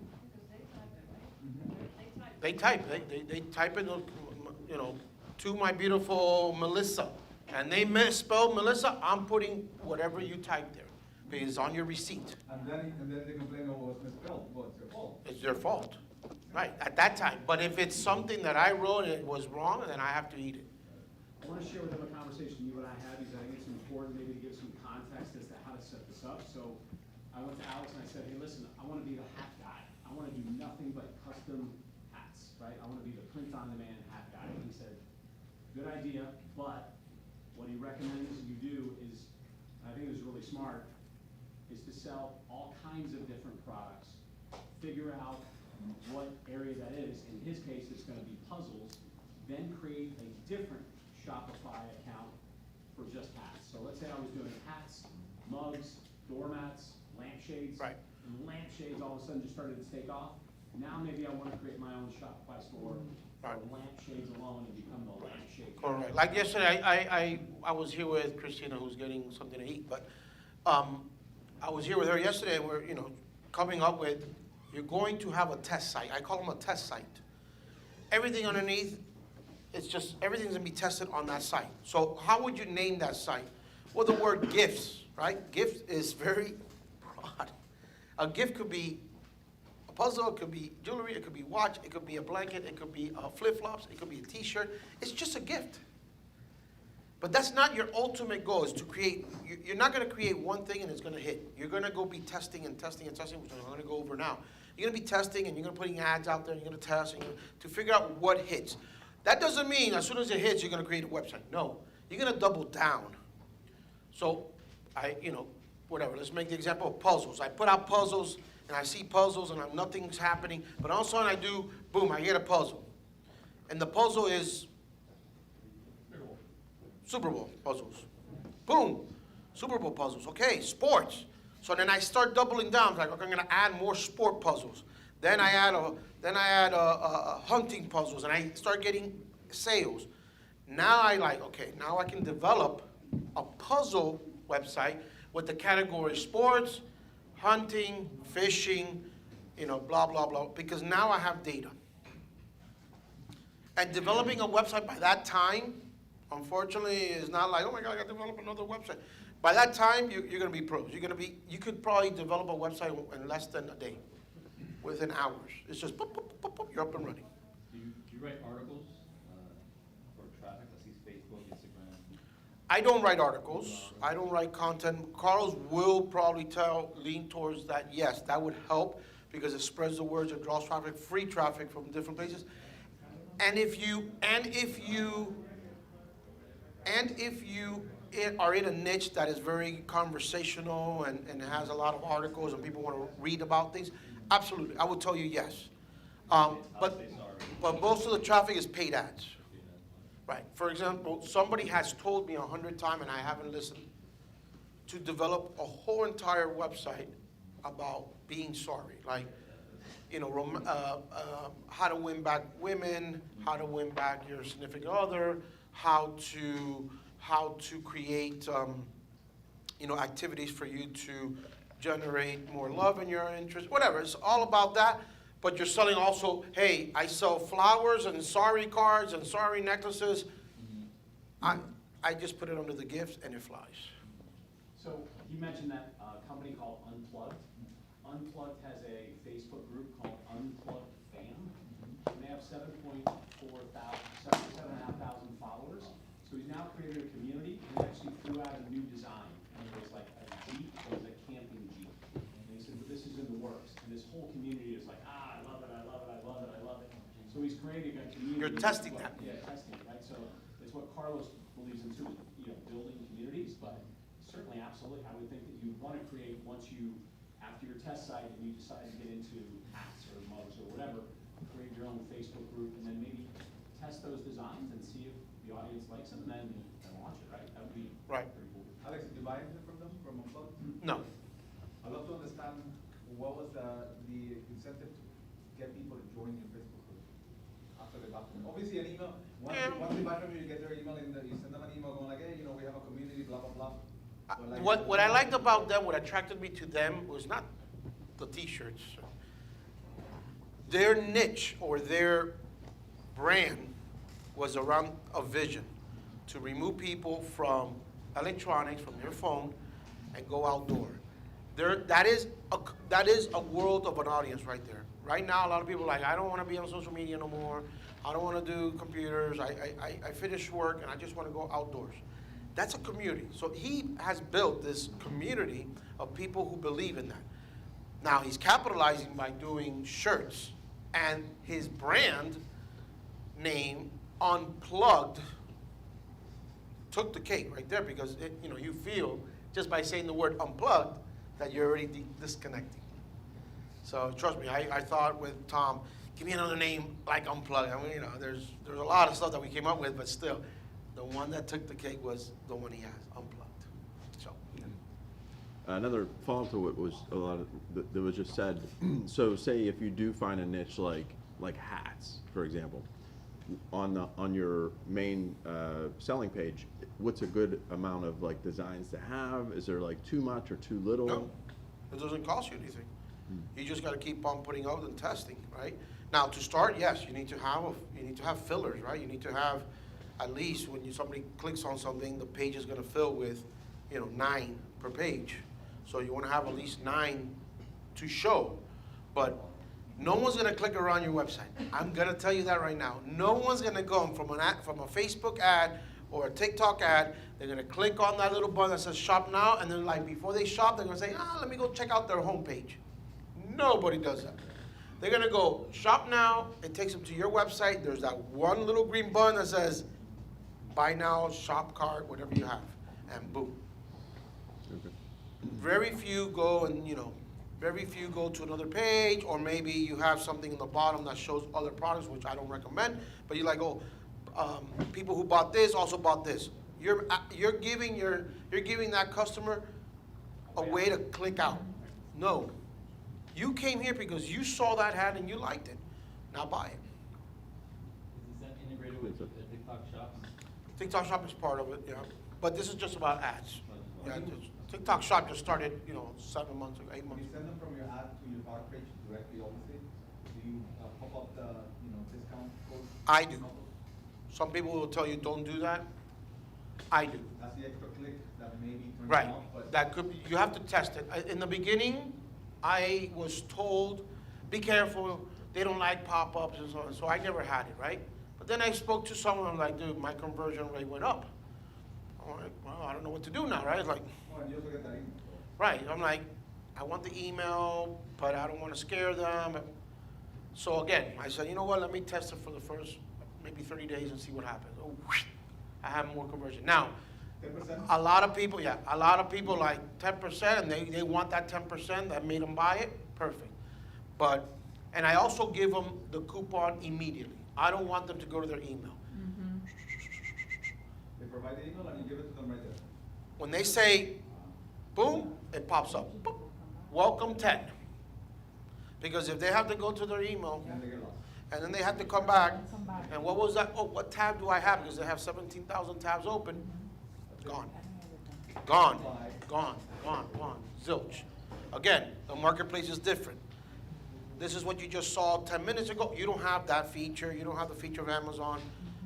You know, this and this and that. So, yes. Just question, if you make design, you send to free provider, but he can print itself, same, Shopify, design. What do you mean? If he can't print it? Да, есть free provider, print for you maybe 100 pieces and print for you. Trust me, they have more than 10 pieces. They probably have, No, maybe 200, he sells same design. yeah, 200-300. He could do 10,000. No, he is print for you. Yes. 100 and he sells same design. Same thing for the print on demand companies, Easy, stealing the because, design. Yeah, they can. I don't see why he would do that. Because good design, you make good design. He can, but he's not in that business. You're in that business. You're in the mindset of a manufacturing. He's not. He wants more sellers like me and you, or like me. He wants people to spend money in marketing, find a winner, and he says, "You right? I'm going to print 10,000 for you." Maybe he has maybe rather have No problem. Give it to his brother. How are you going to stop that? If that is what you're thinking of, you're never going to succeed. Are you sell Amazon? Do I sell on Amazon? Yes. FBA, ABM? FBM. I only did FBM. Sell one piece for you. Yeah. You bring the same. Yep. But what I'm saying is, you cannot think like that. It's just like in Amazon. If you're going to start private labeling, the first thing you think about is that they're going to steal your product. You failed. You failed. You failed. Because you can't think like that. You have to think like, I'm the best product. I'm going to outbid everybody. I'm going to outsell everybody. And I don't care. It's just like me. Somebody took this blanket and put it on Amazon. I could have done it. I know more Amazon probably than that guy. But did I do it? No, I didn't do it. Somebody came, put it up. Okay, good for you, brother. Sell. I'm selling. You sell too. You do new model, new I just do a new design if I want to do it. If I want to do a new design, I'll put a new design. But I'm not worried about that. Who is paying for delivery? Who's paying the delivery? Yes. You're paying, but it's in the price of the customer. It's in the price already. So you add the delivery in it. The print provider will charge you whatever, $12 for the product plus $6 of shipping. So, you know, $18 is your total cost. Total cost. Real simple question. I saw custom playing cards. Did you see any like Domino's? I've seen them, but they're not. I've seen them, but they're not in the U.S. But I've seen them. Yeah, provider, yeah. So it's just basically it takes a little bit longer. So it'll take 14 days. Right. Do you remember what company it was? No, but I'll find it for you and let you know. Okay. When you open up a Shopify store, you can go in there and search, and you can say print on demand, and I think it was the number like 460 something. Oh, yeah. Print on demand. But those are apps. Those are apps. Right, but at least you can know who Right. those print on demand people are, and then go and look at each one of their categories. Look at their Right. At the end of the presentation, I'm going to give you a list of over 200 providers already. You have access to that. I'm going to give it to you. All right. So you have a website. You have products. You're all excited. Now you want to sell. You got to bring people to your website. How do you bring people to your website? This is what I use. I use Facebook, Instagram, and TikTok. There's hundreds and hundreds of places out there that you could advertise. Every platform has ads, an ad platform, meaning you can go to YouTube, you can go to Google, you can go to private websites that have their own advertising platform within their stuff. Like, for instance, a lot of the news companies out there, they have whatever, they own 35 different news networks in different states, but they have like a network of ads behind them that you can do that as well. I mean, there's the Trump Twitter that he created has his own ads network in there as well. So there's hundreds of different types, but this is the most easiest to get started, all right? So this is the one that gives you the most data, by the way. Okay, so Does Twitter give you data? Twitter does give you data. I mean, I'm sorry, not Twitter, TikTok. Yeah, TikTok gives you data. Yeah, I mean, it gives you enough data and that you could deal Be with. able to target? Yeah, you could do interest. Okay, not as robust as Facebook. Yeah, yeah, but sure. okay, so these are examples of print-on-demand products that are advertising and stuff like that. So in this point, I just want to show you what the ads will look like, right? This is just an image ad. This is boxers with his girlfriend's picture on it. It says, I love my wife. So sexy, right? Every woman wants to see that. Yeah, but hey, if you're selling $1 million worth of it, you're smiling. Yeah, exactly. Okay? It's not your face on it, it's her face. So, that's just an image ad. The next one that you see over there, because you see two different products, this is called a carousel ad, meaning you can add 2, 3, 4, 5 different products, and then it spins like it goes from one to the other. The image, right? It moves. Then you have, again, this is the same one that I told you about the personalization. What I liked about this is just an image ad, but this person literally just took a picture with a little sticky note with whatever he wanted to say, you know, what the fuck, did you know your birthday has a scent? And they took a picture probably in their table in their house, and that was the ad, okay? These are all winning ads, by the way. Win it. Where did I get my idea, right? This is a puzzle that says the $2 million puzzle, but this is a little bit different. You have to build the QR code. I don't want to build it. I want to embed the QR code. But this is a video ad, and you know it's a video because you see the line here. It plays. As soon as it lands on your feed, boom, it plays, and then you go to the next one, right? So there's different ads, video ads as well. Then you have an ad that has multiple different variations of images. So you can tell, right? You have to figure out, again, which ad is best for your niche, best for your product. How do you know that? Who is your competitor? Follow your competitors. What are they doing? Are they spending money? How are they spending money? Don't spend $50,000 and then try to figure out that you did everything wrong. Watch these people.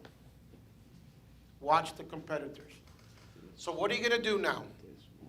You're going to go and you create your ad. You figured out that a video ad is what your competitor's doing, so you want to do something similar. You want to do a video ad. You create this video ad, very simple, with your iPhone, boom, boom, boom, boom, boom. And what are you going to do? You're going to start testing. This, again, I said testing. You're not going to go and you say, oh my God, I'm going to spend $1 million on ads to generate $3 million. I didn't say that. We're not there yet. You won't get there till later on.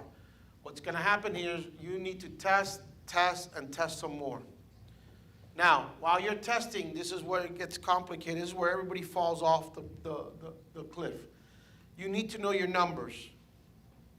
And what I mean by that is because when you place an ad, on the back end of the ad platform, it gives you all this data. It tells you how many people clicked on the ad, how long your ad played. It tells you how much did it cost to show in front of 1,000 people. It tells you a lot of data. Sometimes it's just too much. But you need to know your numbers. You're going to test multiple variation of that ad. If the ad is telling you that people like it but they're not buying, there's a reason. Change the ad. Test variations. Stick to the rules and strategies when it comes to advertising. So there's certain rules that I'm going to go over, at least to get you guys started, if you have no rules at all or you have no clue what I'm talking about. The next thing is the algorithm. Let the algorithm work for you. Today, Facebook, TikTok, any of these platforms, they are smart. They want to make money. And how do they make money? Is when you're making money. Because if you give me $1 and I give you back $20, would you do that every day, every minute of the day? Absolutely, right? Exactly. So they're not there to take your money. I hate when people say, oh, Facebook doesn't work. Facebook doesn't work because you don't know how to work it. You don't know what you're doing. But if it worked and you're giving Facebook every day $35 and it's returning $100, would you do that all day, every day? Absolutely. So it didn't work for you because your ad sucks. That's probably number one. Your ad sucks. Your creative sucks. People don't like it. They didn't react to it. You're not showing TikTok or Facebook or any platform what your product is about. You're not explaining in your ad who is your audience. So if you're targeting, if you have a bracelet that helps with arthritis, why is the guy wearing the bracelet with gym shorts running down the street? That's not the guy you're trying to target. You're trying to target the older gentleman who is probably wearing this, going to do a walk around the park. He feels good because he doesn't have arthritis because of this bracelet. Think. You got to think now creative, right? This is the creative part to reflect on the ad so that the algorithm, believe it or not, understands that image or that video. If you don't know, if you don't believe the algorithm could do that, the algorithm could read every word you write, it could see every video, it could interpret everything. Try to put a yoga, let's say you're selling a yoga mat and you try to put an ad on Facebook and the girl is standing on top of the yoga mat doing a pose, but she has a little cutoff top. You're flagged. It knows that it's showing skin. You can't show skin. You can't show nudity, and they think that's nudity on Facebook. So you're like, well, how do you think somebody was sitting behind the computer waiting and checking every ad? It's an algorithm. It's a computer. It knows. It reads it. It's smart. Okay, so you got to get smarter than that. Rinse and repeat. It didn't work now. It's okay. Tomorrow, do it again. Next day, do it again. Do not hope. This is the mistake I made. I put this up, and I made a sale. The first day, I'm like, oh my God, I made a sale. Then the next day, I didn't make a sale. And then the third day, I'm like, I'm hoping another sale came in. Do not hope. What I've learned in the advertising space is very simple. When you have a winner, it will show immediately. I know that is like hard to understand, but I have put something up that I thought was a piece of garbage. And I put it up on an ad, and immediately I have 5, 6 sales. That happens. The next day you let it run again, 5, 6 sales more. You're like, whoa, whoa, whoa. You just don't make sales 5, 6 like that just because somebody was like, oh, let me think I'm going to buy it. No, 5, 6 sales came in because it's now attracting people. So now is when you start scaling and you start increasing your stuff. All right. So your KPIs, the key performance indicator, these are all the stuff. This is what it looks like, right? All the data. How many people saved your post? How many people shared your post? How many people clicked on it? How many post comments? I mean, it's endless. There's probably like 200 key KPIs, right? Key performance indicators. But you don't need to know them all. Don't worry. I got you. These are the most important KPIs that you need to know. CPC stands for cost per click. How much does it cost when somebody clicks on your ad? CTR, click-through rate. What is the rate, right? How many people are clicking through? Cost per, it says cost per million, but it's for every 1,000. No. Yeah. So what is it going to cost you? For every time they show 1,000 people, it's going to cost you $5. You want to know that number. How many people added it to cart? How many people initiated the checkout? And how many people purchased the item? And then the last one, which I think is the most important, is your ROAS. Return on ad spend. So if you spend $10, how much did you get in return? Okay, and these are just basic key components here, key KPIs, metrics, that you need to know. Don't get overcomplicated. Yes, there's 100 other things that I could show you. For example, there is a KPI that will tell you how many seconds they saw your video. So if they're saying, whatever, out of 100, at 100%, you know, let's say 100 people saw your video, 65 saw up to 3 seconds, 4 seconds. Then another, whatever, showed up, whatever, another amount for 50% of the video, or 10 seconds, or whatever the case may be. It will break it down for you, and it's important, not in the beginning, but it's important because if your video is not converting, maybe because you don't have, in the beginning of the video, enough information for them to click over. Okay, so, but we can get into that later on, more details. Yes? For the ROAS, are you looking at it as an overall return, like of all of your spending, or kind of zoned in on Per day, specific ads? per day. Every day, your amount starts all over, right? You're spending $25 a day, you want to make sure your ROAS for that day is that. Now, if you have something running for more than 1 day, or 2, 3, 4, a week, a month, I first check that day. Let's say today was a really bad day. Nobody's buying. I don't know, California's underneath water. Everybody's like, I can't buy anything. Okay, let me check what happened in the last 3 days. So I'll check the ROAS for 3 days, you know, past 3 days. And I check for the past 7 days. If I see that today was just a bad day, okay, I lost money that day. I lost my $25, $35. I'm not gonna go crazy because overall, my campaign has spent $2,000. I'm still at 3x ROAS. Meaning, Yeah, but you're looking at it at a campaign level, right? at a no ad set level. Ad set level. Ad set level, because you have multiple ad set, and each ad set has its own Not on a creative level, ad set. ad set level. By that time, you should already have one creative working, but I'll explain that now when we're testing, all right? All right, KPI calculator. So how do you know the numbers when you're, you know, you got all this going and you're like, okay, what should I be looking at? What number should I be looking at? What number should I be watching in case it reaches an X number? You know, when do I cut it off, or when do I stop, or when do I increase money? So this is a simple KPI calculator. I'm going to give you this calculator later on at the end, okay? So it's just, basically it's trying to tell you what you should be looking at. So if you look at the first line, it says revenue sale. That's how much you're selling something for. So let's make it easy. $69.95. The product cost $13.77. Your gross profit is $56.18. You subtract your shipping, the credit card fee, whatever. So your net profit is at $48.34. Right? Simple. Now, you want to make a 20% profit margin. Let's just say. You could change that number, 30%, 40%, whatever you want. So it's telling you over here your target cost per acquisition should be $34. That means you're shooting for, you're gonna spend up to $34 to acquire a customer, which is gonna leave you 20% profit, which is $13.99. Don't try to think you're gonna get in the first shot. You have to play with this a little bit, understand it. But it's kind of giving you, this calculator is giving you a little bit of like, okay, this is what I'm targeting. If you don't know what you're targeting, if you're just like, let me just put $50 on ad spend and see if I can sell this. No, understand the numbers. I'm willing to spend $34 to get one customer, to make 20% on that one purchase.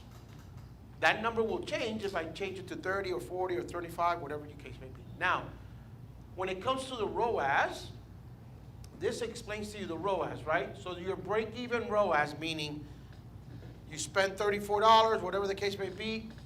When you look at the column, it's going to tell you 1.45 is your break-even ROAS, meaning you didn't make money, you broke even, you spent X amount of dollars on advertising, you sold one item, boom, you broke even. So Do you factor in all your costs there, like with regards to the 10% coupon, the any return that you may have, as a way of like making sure that you break even ROAS? Yeah, because this ROAS, yeah, this ROAS is being calculated based on, it sucks the data of the cost of purchase from the Shopify store. Including any discount that they may Correct, right, right. So you have, but again, this calculator is based on $69.95, so you have to start memorizing, okay, up, plus and minus, right? Right, cushion, your place plus and minus. But some people who just start, they gotta be laser focused of, I'm looking at this number. If your ROAS column drops below 1.45, you're losing money. At that point, you shut down that ad and you move on, okay? But if you wanna be your target 20%, your ROAS is 2.04. So let's say your ROAS is at 4.5. Well, that means you're not making 20%, you're up higher. That means you probably only spent $5 to acquire, right? To acquire a customer, and you sold three necklaces. So again, please don't try to think you're gonna go in here and like, oh my God, I don't understand, I need to understand. It takes time. You gotta reprogram your brain, right? It takes time, but this is gonna be something that you gotta be thinking about moving forward if you're gonna be doing something like this. All right, so testing strategy. Are we good on time? Not really, but it's okay. I left a long time ago? Woo! I thought I was doing good. It's all your fault asking too many questions. Super Bowl's about ready to start. I was waiting for Gabe to tell me 10 minutes or something. You don't look at me, I was like. Oh, all right. Well, people on Facebook, well, YouTube, bye-bye. I don't know. You could cut it off already? Okay. Test strategy, simple. This is very basic. Don't get complicated. There is other strategies. There's other things. There's, oh my God, I went to YouTube and the guy told me that. Shh. Simple. You have three tabs when you create an ad. You have a campaign level, an ad set level, and then the ad itself. What happens in the campaign? The campaign is very simple. The campaign is, hey, I want to create a campaign that I'm going to move people to my website, or I'm going to use a campaign that says I'm going to have people fill out a form. You have to say to what type of campaign you're doing this. For e-commerce, you're always going to say that you're doing a campaign for purchases on your website. Perfect. Is this for any particular one of those that said Facebook? Yeah, they're mostly all the same. They look the same. They're all the same. Yeah, I mean, like this, they'll call it here ad set, and then in TikTok they call it ad group. Okay. But it's the same. It's the same. Okay, so campaign, boom, you're done. Now the ad set level or the ad group level, right? This is where you're going to tell the platform, hey, I need to target X amount of, this type of person, this age. This is where you start breaking down the interests and stuff like that. I try not to tell it too much because, again, the algorithm is super smart nowadays. Super smart. I try to give them just age and gender to start with.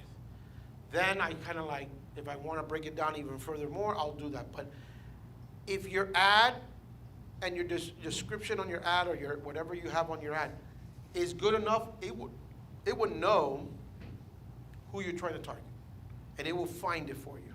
If it doesn't find it, it's because your ad sucks. It's plain and simple. I hate to say it 100 times, but it is. You have to get good at the ads, and that's why I tell you to look at your competitors and see what they're doing. So that's for the ad set level, and then, boom, you come to the ad creative part, right? So you're going to create an ad.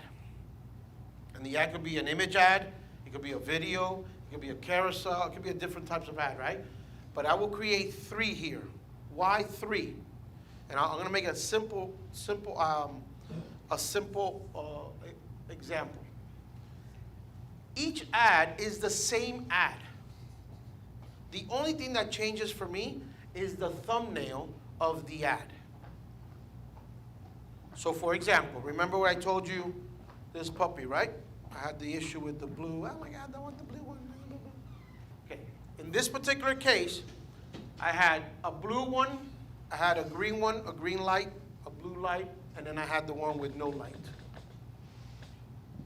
Same video. The only difference was in the thumbnail, I made sure that the first thing they see was, boop, the blue one, which you saw the picture. A green one with a green light, and then this one with no light. And it had actually, this one had like a dark green background so you could kind of see the wording. What happened? I let the test go I spend the money, couple days, and I notice all my clicks and all my purchases was coming from the one that had the blue light.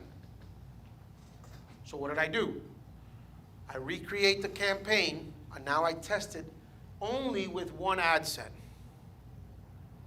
And I do it with the one that's blue. Because it's telling me, the data's telling me, they like the one that is blue. Now, I backfired. I told you why I backfired, because I left, of course. I left the 2 variation, and now they think they're buying the blue one, and they bought the one with no light, blah, blah, blah, blah. But for testing strategies, you want to do 3. And at the end, what's your goal is to keep 1. Now, if all 3 are no good, then they're not good. You have to recreate the ad. You have to go and start all over. But that's the goal of the testing strategy. You want to find the campaign, the perfect ad set, and then the ad creative that's going to work. How did you pick that budget and the number of days there? Like you said $20 per ad set times 2.5 days. Doesn't that depend on the product and your profit margin and your ROAS? It depends on the product, but again, you shouldn't make a sale with $20. It doesn't matter the product. It doesn't matter. Now, if you're selling a $400 watch of a Rolex, well, you know that person, you're going to acquire up to $200 to acquire a customer. 99% that's not you. By that time, you already have an agency, that's something else. But if you're selling a product that's $49.95, at $20, trust me, by $5, if you don't make a sale, there's a problem. So I try to get it as clean as possible for somebody that's brand new, right? You're going to do this $20 per day, per ad set for 2.5 days. Why do I say 2.5 days? I always test for about 3 days or 2.5. By 2.5, you should know what's going on. I like to spend about $40 to $50 to test a product. But I also like to test it within multiple days, because today might be a bad day, tomorrow might be a good day on the next day, right? So I'll run this, I'll get data for the first day. Hopefully I made a sale, hopefully not, I don't know, right? We don't know. But whatever happens, it's okay. Let it run for the next day. It's gonna give me more data. Do you start on certain days? I don't test on weekends. I only test Monday through Friday. It's just my preference, because I also like, I like to enjoy life, so I'll go out fishing or something, you know? So I'm not stuck to the computer. Okay, but do you start on I start on Monday. Okay. I test every day. But, you know, sometimes like I'll start on Monday and then I'll skip 2-3 days and then I'll test another Wednesday and stuff like that. So, as your test strategy, you're doing 3 ads. Why aren't you doing, question is, why don't you do a carousel ad of the red one, the blue one, and the regular one, and see if one hits on a carousel ad versus 3 ad sets? Well, the first reason is I'm not showing multiple ads, right? I'm not showing multiple products. I'm showing the one product. I just want to see what is going to stop you from scrolling. The carousel is more of, hey, I'm a candle store, and I have multiple candles to sell you, and I'm gonna, maybe you don't like blue, cherry scent, you have vanilla scent. It's a little bit different, right? Here is just one product. I just want to know what's going to stop.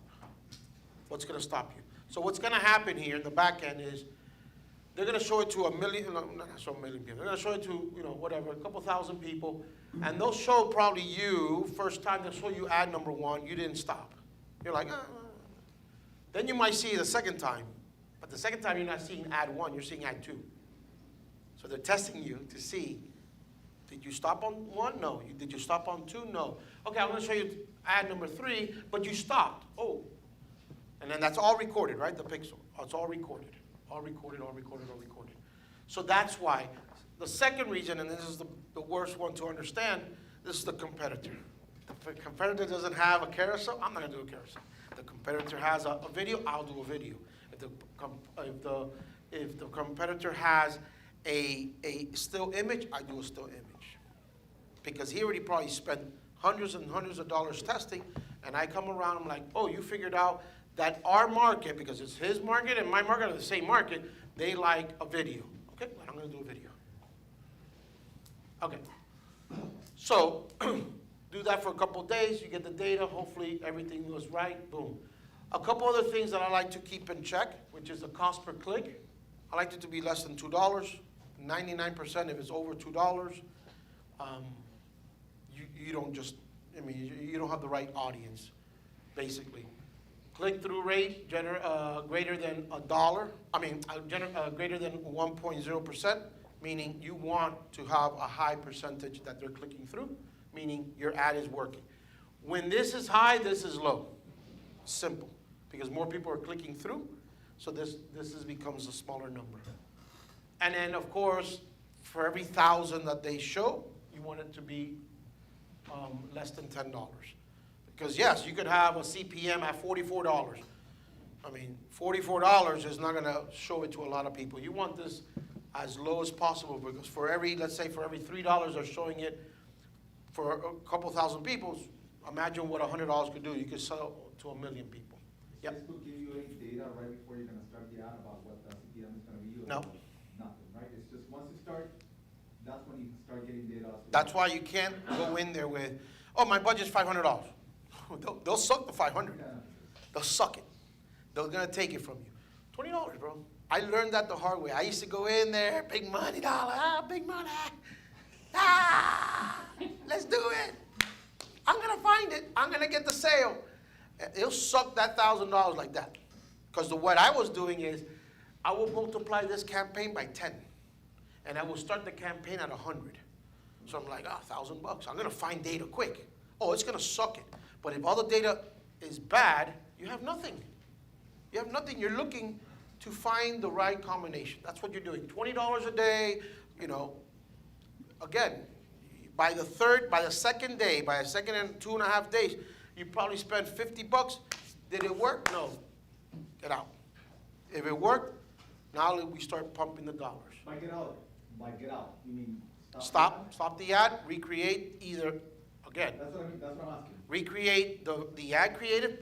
The reason why I tell you recreate the ad creative, because maybe the data shows that yes, people, they liked it, but something happened. You know, you want to test another variation, they didn't click through all the way, or the CPM was bad, or whatever. There has to be something showing you that there was something there. So my question is more like, how do you know if it's the creative versus the product, right? Like for us, it's so easy to, The creative will be here, right here, click-through rate and CPC, creative. If it's the product, they just won't click on it, bro. It just won't, it's just nothing, there's just nothing there. No, if nobody's interested in it, nobody's interested in it. You know, they're gonna suck it up, they're gonna suck up that money, and there's no, or it's not even spending, or it's not even spending. It's not gonna get clicks because people don't. Correct. So there's no CPR. Right, all right, moving on. So what happens? You look at all that, there's only 2 things that could happen. You're either gonna scale after you figure out what's working, what ad, everything, you're gonna scale. There's hundreds and hundreds of scaling strategies out there, hundreds. There's ones that probably nobody knows because you can create your own scaling strategy. Everybody tells me, well, how do you scale? You scale based on your account. My account is different than her account, than your account. Why? Because I've probably been on Facebook for 10 years and you've probably been on Facebook for 1. There is a difference. Maybe I spent $2 million on Facebook, you only spent $1 million, or only $50,000. It depends on your account. Your account history is a big part of this. Unfortunately, it is, right? You have to spend some money. You have to show that you're an advertiser. You have to, you know, get the juices flowing through your pixel, through your account, so that it reacts in a certain way. So again, scaling strategy, depending on what works for you, you scale. Scale is very simple. You're not going to reinvent the wheel. You're duplicating what is working and adding more money to it. That's all it is. So, for example, I'll give you a bumping strategy, right? Bumping strategy is simple. Every time you get a sale, you bump up the budget of that particular ad group. You're not going to recreate it or nothing. Let's say you started at $50, you get a sale, you bump it up 20%, you're at $60. You bump it up again when you get another sale, you're now at $72. And then every time you're bumping, but that takes a lot of dedication. You're in front of the computer. Right? That's why there's ad agencies, because they're the one in front of the computer. You're paying them to sit there and watch your stuff. Let's say a duplication strategy, right? This works. Okay, so tomorrow I'm going to duplicate this campaign 10 times starting tomorrow, leave this one on, but I'm gonna duplicate this 10 more times, but I'm not gonna start at 50, now I'm gonna start at 500. And then boom. Because you already know which ad creative worked, you know which interest is working, you know who your audience is, the algorithm knows what your product is all about, boom, it starts moving. So that's all it is. On the other hand, go to a new product, a new design, restart. Go to that, test. This is gonna happen more time than this, unfortunately. But when this happens, the $5,000, $6,000, $7,000 that you spend in the last 6 months, you probably make that in the first 2 hours. And that's what people don't understand. What's the difference between just scaling your budget on the ad that's working and duplicating it, and then instead of scaling the percentage increase in the ad budget, just you're duplicating it? And Right. For some reason, depending on your account, I can't say do it or not do it. For some reason, when you mess around with the original campaign, it doesn't like that. It's like, yo, you just messed up my rhythm here. So what I just do, because that's based on an algorithm, what I do know in that campaign that you like this ad creative, and you like this is the interest of people that are working for me, all I do is cut, duplicate it and move it to a new campaign. So when you duplicate it like the pixel, the audience, The whole thing, the whole instead thing. of scaling from 20 to 100, basically doesn't like that. No. Just start a new one. They like about 20% increments, okay? Again, that's a strategy that's been working for me. You probably go to an ad agency, they tell you something different because they've been testing with $1 million and your account is at 7 million. There's so many, bro. This is the part that I had to understand because, of course, we have a lot of information on YouTube and everybody's talking and I'm going to all these networking events. And I'm like, dude, I'm doing the hickey-bicky-bee strategy. I'm like, oh, shit, what kind of hickey-bicky, what is that? Well, that's the strategy you invented. It worked for you. It doesn't work for me, bro. It doesn't. Like, for instance, I'm now doing bid cap strategy that didn't work for me 2 years ago, but for some reason, a friend of mine told me, hey, dude, do the bid cap. Try the bid cap. It's been working for me. Okay, I'll try a couple. Boom. What's bid cap? You're telling it the amount that you're bidding, right? Remember, the ad is an auction block. So now I'm telling Facebook, hey, I'm willing to spend 50 to get a customer. I can't be at 50, I have to be at 32. But I'm telling them, hey, I want to play the game. I want to jump in. I want to play with the big boys. Because right now it's like, oh, you give me $100, I'm shopping it around. But no, when you say, no, I want you to go find me a customer up to $50, it's gonna work for you a little bit better. And you do that based on your break-even? Based on your break-even or based on your data? When your data starts showing roughly a number, like you say, okay, I know I'm around this number, then you start playing and figuring out, for example, my bid cap right now that's working for me is $32. For some reason, that's the number. How did I figure out that number? I created 10 ad set, and each one had a different bid, 30, 32, 34, 36, 38, and the one that started giving me the sale was 32. So now I eliminated the other ones, and I duplicated the 32, and now I'm only at 32 bid cap. So that's a little bit more things. Questions and answers, we've been answering them here. If you have more questions, you could ask me, definitely.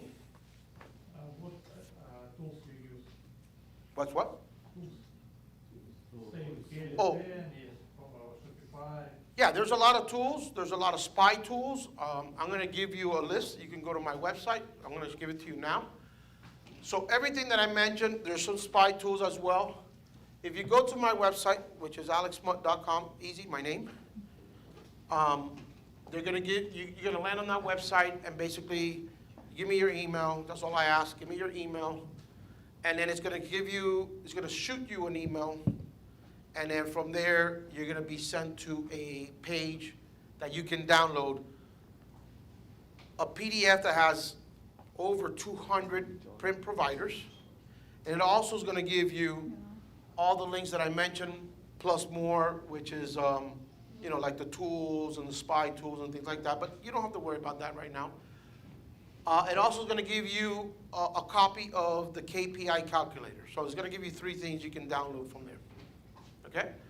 The last thing is I have a mastermind group, so I welcome everybody to join it. It's very simple. It's not a video course. It's not like, oh my God, you gotta do 100 no. I have videos that I record because there's questions that people come all the time. So it's a video library.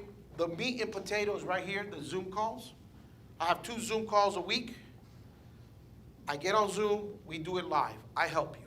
I don't need to worry about if I taught you. I don't want to teach you. I want to do something for you. And What days and times do you do those Zoom calls? right now it's Tuesdays and Thursdays because I play pickleball on Mondays and Wednesdays. Let's go. So, What time? 8 o'clock, 8 p.m. Yeah. 8 p.m. It could change because the group is growing leaps and bounds right now. So depending on the people, I have people in the West Coast, I have people all over the place right now. So 8 o'clock, whatever. But I do record it, and you can see it there. But the second thing is accountability. I believe in accountability.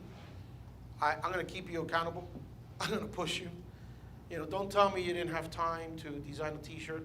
That's stupid. I'm going to push you to design the T-shirt, and we're going to get it. We're going to put it on there, and whatever. I do monthly trend videos. Basically, I'll just do a video of what's happening, what's going on, to at least help you get ideas. I do live research, which I think is the most important piece of the puzzle. I'll do a Zoom. Anybody could join. We'll do research. I'll check out your website. I'll help you with the data review, and you can hang out with everybody. The networking is also powerful. So there's the coupon code, WOE. You get it for $99 a month. You can leave whenever you want. You can join whenever you want. Again, I believe in the power of networking, and I believe in the power of doing it live, right then and there.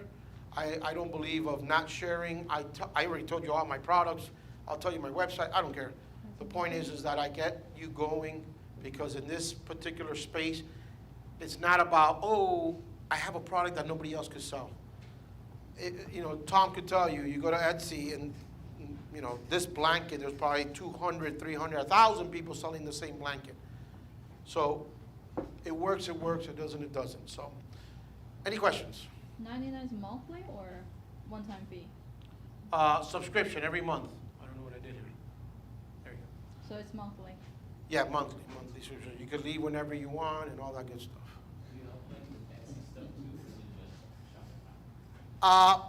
It's all Shopify.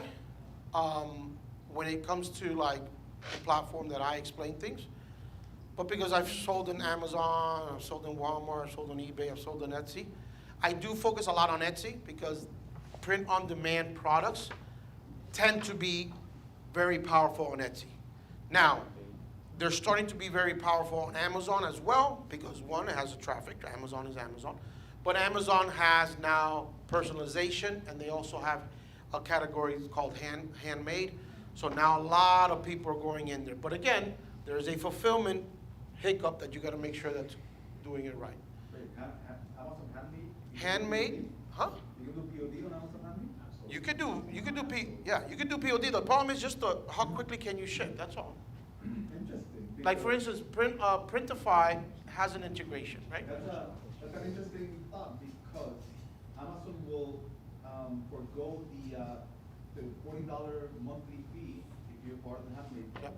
He got into the handmade, and there's a different process. That's $500 in savings right there. Yeah, but Tom went to the handmade, but there was a process, right? You have to show your equipment that you're creating something with. It's like weird. It's like I thought it was like, oh, ungated. No, he did it. I haven't done it, but he did it, and it's like you have to show like I'm printing it with this printer, and of course you just take pictures of anything. It's okay. You can fake it till you make it. Make it till you make it. No. Personalization, right? Custom. Yep. Correct. You have to understand that there's, again, Amazon has a little hoops and things that you gotta play with. It's not like Shopify that I can connect it like this, boom, it's done. Etsy, it's 20 cents to put your product on Etsy. 20 cents per listing. For 3 months, by the way. For 3 months. It costs you 20 cents. I mean, it's a no-brainer, especially when you're getting data, especially when you're getting validation. Are you selling? Are you also selling on Etsy? You can on it. Yeah. Yeah, I sell everything that I create. Don't let me for Everything that I create, I put it on Etsy. Now, not everything sells. Like for instance, My journals sell very well on Etsy. They sell more on Etsy than they sell on my website. Yeah, my journals. I'll give Alice a little plug here, because one of the things as an Amazon seller over the last 3 years that I've not done is learn Facebook ads.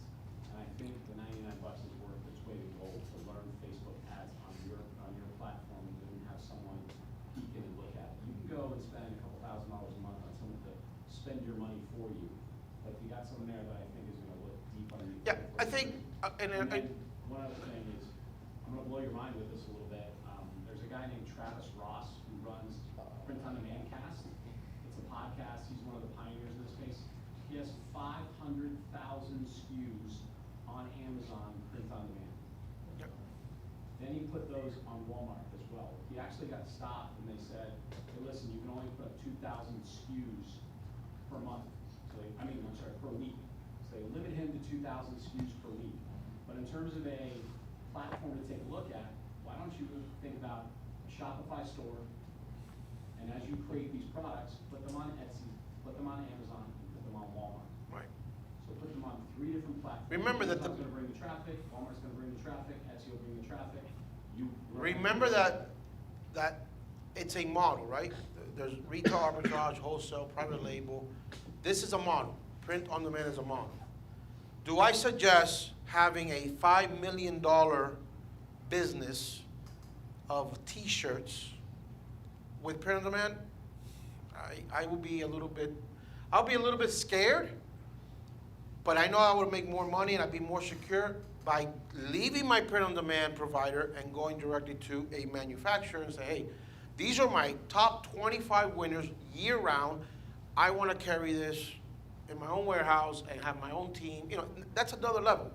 But you get to that level by one at a time. Each product sells, you printing it on demand, testing it out, getting validation, proof of concept. So there's many ways. I mean, I had 17,000 SKUs on Amazon at one time. I don't want to go back to that. I don't. Ramon had apparel with 1 billion thing on it as well. I don't want to go back to that. I'll go back to Amazon with one product that I could create as a print-on-demand product. I could sell it, I could fulfill it, and if it grows to, 35,000 units per month, trust me, I'll be getting on the first plane to China, and I'll be negotiating and doing my own, because your cost is going to go down. But the print-on-demand provider is charging you money to do this, right? You want to bring that cost down, go straight to China and buy in bulk. No question. This is just a model. Using this model to get into the e-commerce space, I think is a really good opportunity. You guys should look into it. If yourself that you said, I don't know where to start, what do I do? This is no inventory, it's just time. And you know how to manage time. Go 200 videos like that, you know how to manage time. Imagine how many designs that you could do, that you could be testing, and at the same time, video, testing, I mean, there's a lot of things. It's just depending on yourself. So. And which one? Yeah. If I have product different category, Yes. made different shop. No. On one shop, different category. Yeah. Yeah. In the beginning, I would do one store. Facebook account, say, only one. Yeah, sorry. You could do one Shopify as your test store and have a lot of different products. And then once you start selling the same type of product, you might want to open a new store under a new brand, like people know that's the brand for this product. Kitchen brands, maybe some sport, Yeah, if you have kitchen and you have something else, T-shirt, and the kitchen is doing well, I'll take the kitchen and put it in its own website. New. Yeah. Yes, sir. So out of all the different, like Printify, Custom Cat, which one do you? I use 3. I use Printify, Custom Cat, and Shino. Those are the top 3 that I use right now, based on service, based on cost, based on shipping. Those are the 3 that I use. Now, Gelato I've been starting to use them just because they ship a lot of different locations and international. But I see the quality a little bit different, so I don't like the quality too much. Maybe it's just what I ordered. But the top 3, Printify, Shine-On, and Custom Cat. So I know your store is mostly open-ended without a very specific niche. that be the reason, and again, this is coming from my lack of knowledge, could that be the reason why your ad sets are also open-ended, and that's why they perform so well for you? But if you were to go on to like the postal side, you might need to be a little bit more, Of course. specific Yep. with your ad set targeting? Yep. I would have to, number one's gonna be a brand new pixel. Yeah, no, So, sure. brand new pixel, brand new Facebook page, for the brand. And then I have to start warming that up and letting it know like what is the audience, and it starts warming up. A lot of people don't understand that you have to warm up that pixel. You gotta massage it a little bit, right? You gotta massage it. You're gonna have to do a lot of engagement ads so it knows. People who engage are people who like the puzzles. So I will run probably for like a week engagement ads so I can tell, as you can tell Facebook, hey, this is the type of customer. Then I go from engagement to purchasing ads, start warming it up. You just don't go like, woo. So you don't start ads to your product page from the get-go, you start engagement ads. If it's a brand new pixel, I don't do that. I do some type of engagement first, so at least I can start getting some type of movement of data into the pixel. Has nothing to do about the data of the KPIs. I just want Facebook to see this is what's going on. That's what I do. So, Do we cut it off and then I start asking questions? All right, bye-bye, people. You too. Thank you. Thank you very much. You cut them off there.